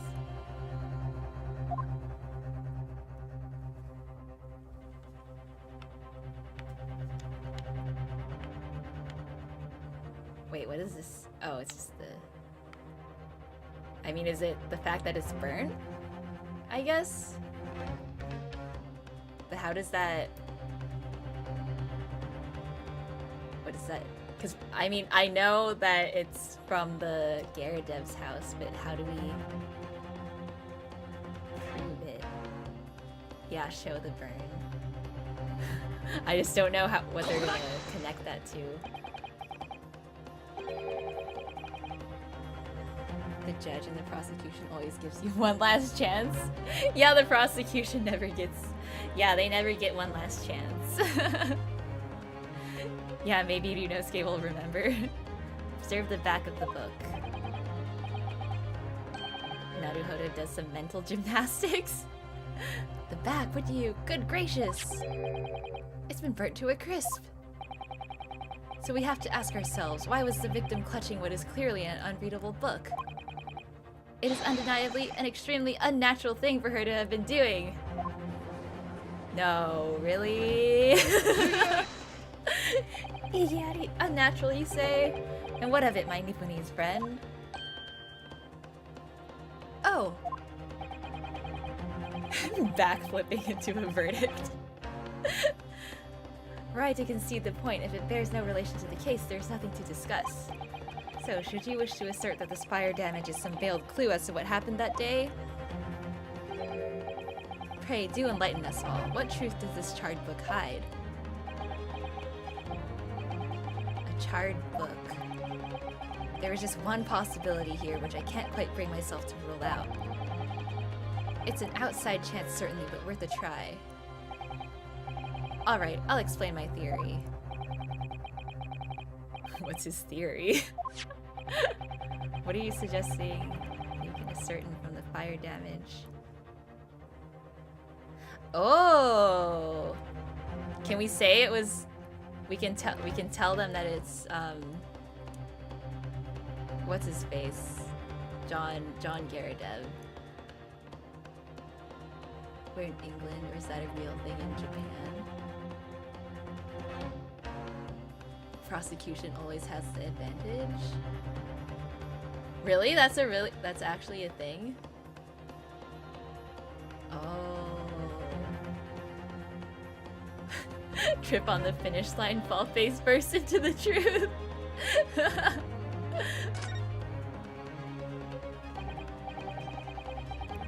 My lord, the burn on the back of this book reveals a startling truth about the book's owner. I beg your pardon? But we already know who the book belongs to. The victim was gripping it in her hand as she fell to the floor, after all. It's obviously hers. The question of how this book came to be in the victim's hand has yet to be answered. However, as to the questions of who the book really belongs to and where it originated, the defense has very credible answers. Why do you have to say it like that? That makes it sound like we're lying. Good gracious, how can you possibly? Very well, I'll play along with this futile attempt to delay your inevitable demise. But do remember, the members of the jury may well burn you if your little gamble goes awry. Why does everything have to end in fire? Counsel, the defense's response here is very likely to influence the final outcome. So tell the court, who do you claim is the owner of this burnt book? Yes! This guy. Kurae! The answer is that the book belongs to the couple who own the house where the defendant has his lodgings. A certain Mr. and Mrs. Geradev. Eh, the landlords? Ooh, he's on the defensive now. And whether this is some extraordinary coincidence or some kind of fate at work, I don't know, but... Of all the people in London, one of the 6 chosen for jury duty in this courtroom today is none other than Mrs. Geradev herself. Exposed! Oh my goodness, me? I think you must be mistaken, sir. I'm not Mr. Garadev's wife. I'm his maid.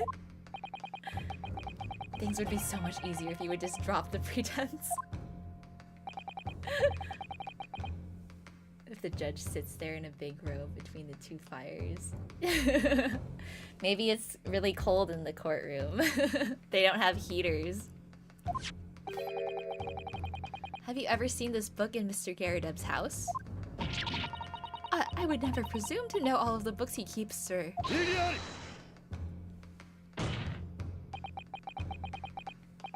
This is outlandish behavior. This woman is the accused landlady, you say? You implicate this hard-working member of the public. You besmirch her without a shred of evidence. Your actions are unforgivable. Iggy! This is not mere conjecture. The defense happens to know that on the day in question, at almost exactly the same time as the victim was stabbed on the pavement below, another incident was taking place in the room on the top floor of Mr. and Mrs. Garrideb's house. Good lord, what sort of incident, Counsel? A fire, my lord. More fire! Afraid to say it was. It happened in the blink of an eye, you know. The whole place filled with smoke. Couldn't see a bally thing. Didn't take long for the fire to spread, of course. Yeah, he's really going on the defensive. Video of the guy that tours exciting Tokyo and does some questionable actions. Including partying with girls and cocaine? What?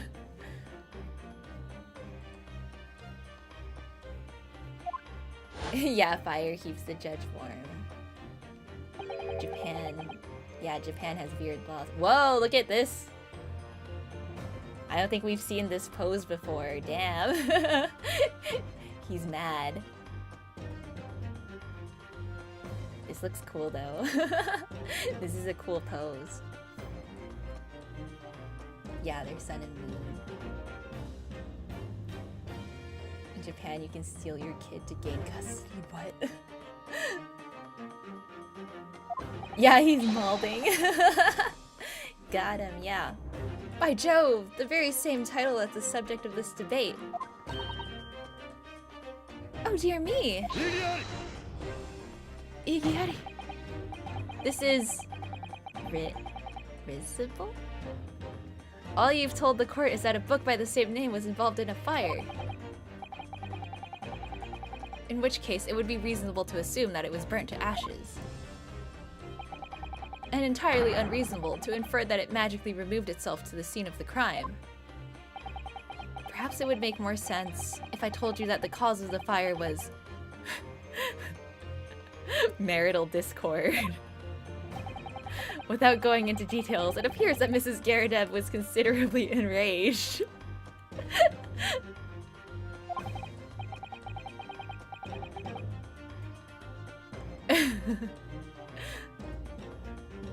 It would have forgot if not for the wife. Yeah, the lion theme.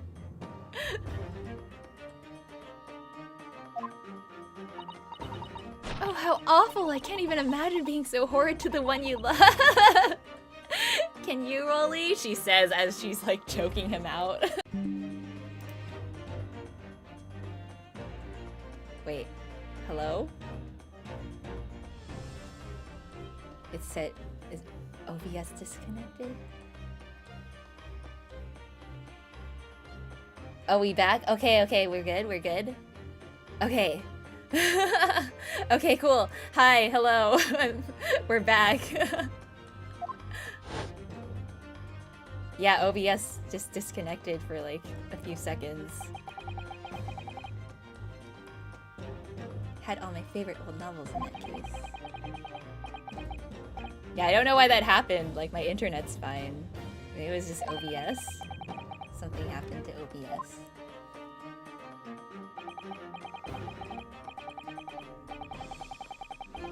At least it's working now. I'm so glad I didn't have to restart the stream. Under heavy enemy fire, incendiary books. Oh, he's just talking about the book.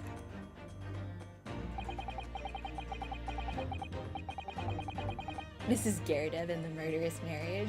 Stream died, and now the ghost of the stream haunts us. The ghost of the stream is always haunting you. Hello, I'm new here.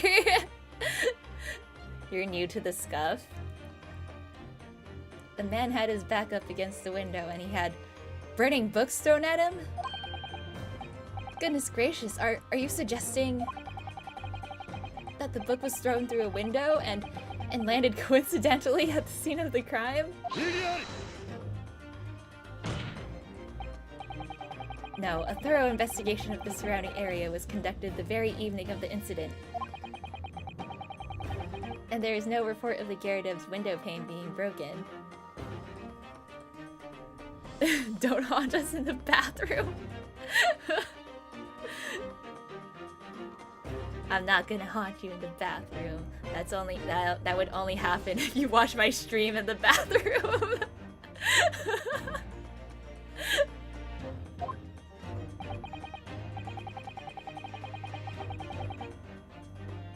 We also saw no sign of broken glass when we visited the Gyarados house. Oh yeah, the windows are bricked. But there was that other window like next to the fire though that was like glass though. I don't know if that's like near the crime scene.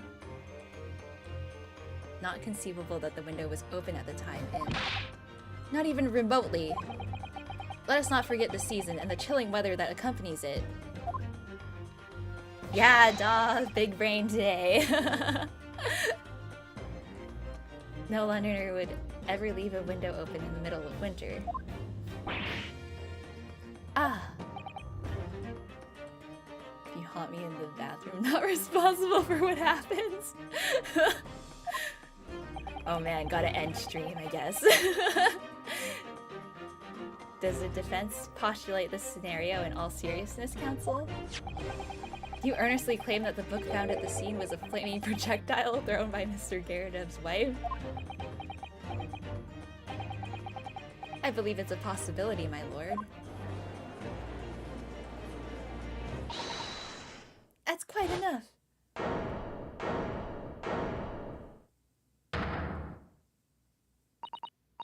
Well, I hope that everyone can see you for what you are now, you little foreign trickster! Whoa!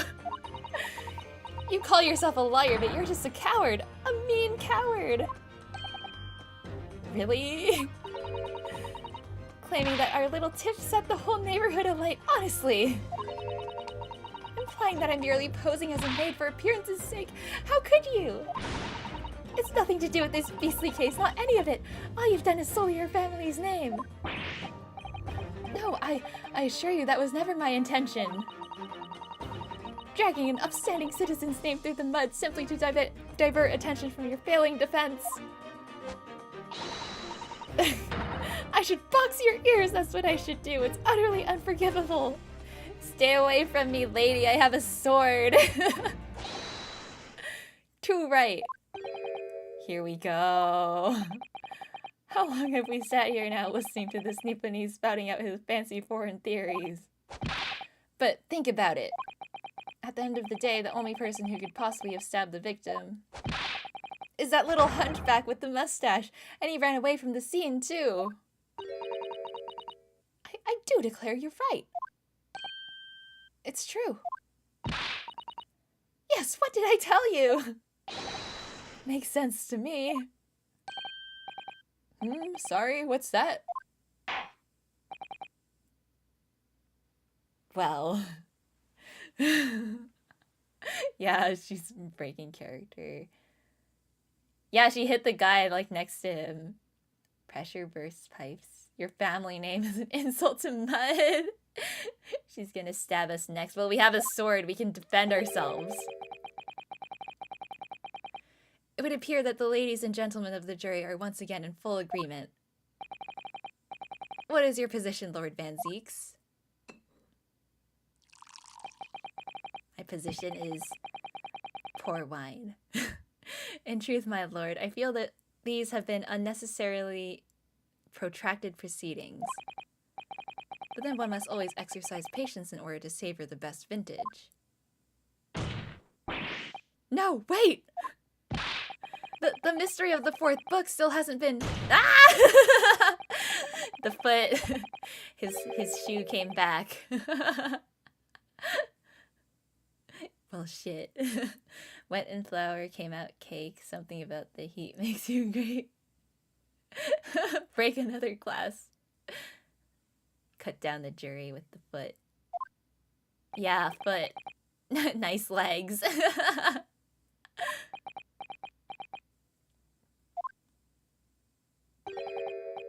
What? No, forgive the discourtesy this time? Baron Man legs. Tap into BDSM. Look for the blue kanji. In that case, ladies and gentlemen of the jury, You will now state your individual decisions regarding the defendant's culpability for the court to hear. Yuzai! No! Stop! Yuzai! No! Yuzai! All of them? Really? Here we go again.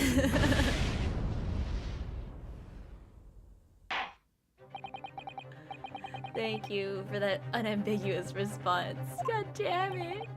That's twice now. It's over. Mr. Naruhodo, don't give up. Miss Susato? Have you forgotten? The battle isn't over yet. You're not suggesting. Of course, the defense has the right to another summation examination at this point. Again! You can still convince the juries to change their minds. You have one more chance. Time to pull another victory out of your ass. Later, Ayana murdered the jury in cold blood. I kind of want to now. The defense asks to exercise its right to a summation examination. Yeah, Susato's the oasis in these trying and insane times. You believe you still have tricks up your sleeve? I don't intend to trick anybody. I intend to uncover the truth. This is no time to be downcast. As long as there's a chance, I have to stay strong and determined. Okay. Is it to be continued? Yay! Finally, but now we have to go through the jury thing again next time. God damn it, jury!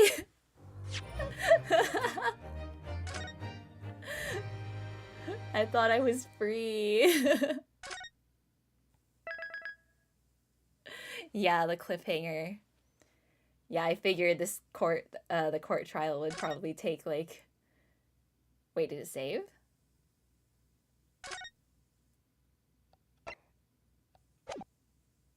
Wait, and then I'll return to title and then it'll save. Wait, no. No! Stop.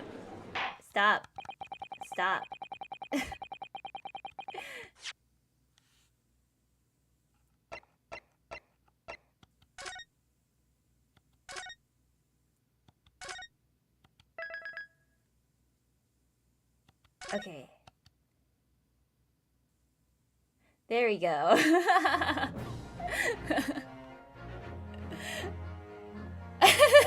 Blue balling. You really want to sit here for another 4 hours while I try to finish this case? But actually, like, this game has been going pretty fast. Like, we're almost to the 5th case, and that's like the last one, so we're almost to the end. I think I'll probably be able to finish this within like next month or two, maybe? If I do every Thursday still.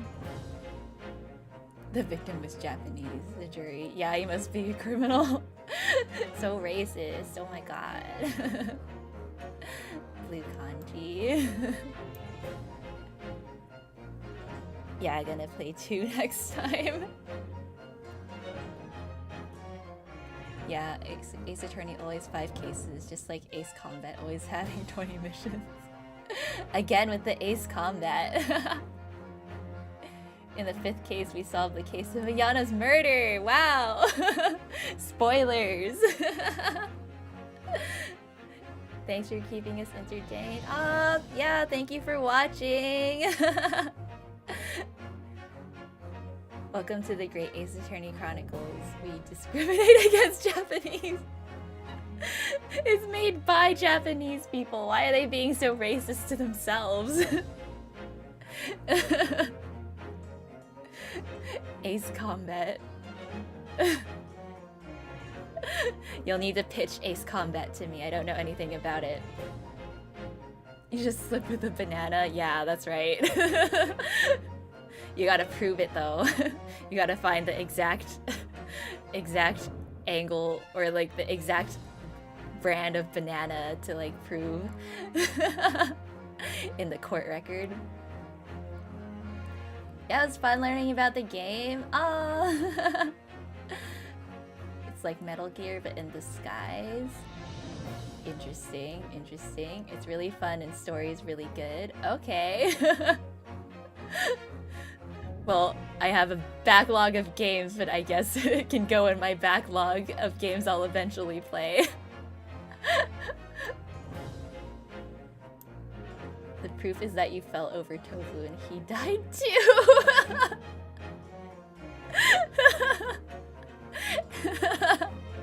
Ace Combat is Tofu's secret backstory. Wow, can Tofu pilot airplanes? And the proof is I made it up. Wow, that's legit. Content float. Yeah, that's it for today. Thanks so much for watching, you guys. I probably am not gonna stream on Sunday because Saturday I'm gonna do the ukulele collab with Taka. Taka and the other ukulele VTubers at 5 a.m. for me. So yeah, I think I'll take a break on Sunday and just do 5 a.m. ukulele stream. Yeah, RIP sleep. But I mean, it'll be nice. I'll wake up early and I can do more things with my day because I always sleep in on Saturdays and then like waste the whole day. But yeah, it should be interesting. Saturday, 5 a.m. Ah! You're guilty because the opening cutscene told me. What? But yeah, time zones are a thing, and I'm the only one that's like PST. So it's okay. It's Saturday. I can afford to sleep weird. Ukulele VTubers is a new subgenre. Yeah, there's a lot of us now. Yeah, Sunday's the haunting day. I'll still be around haunting. Oh, there's 19. I thought there were more that did they add more? But cool. Yeah, out of like over 100 you found. You like really hunted down everyone. That was really cool. But yeah, I'll see you guys next time. Otsuyana. Bye bye.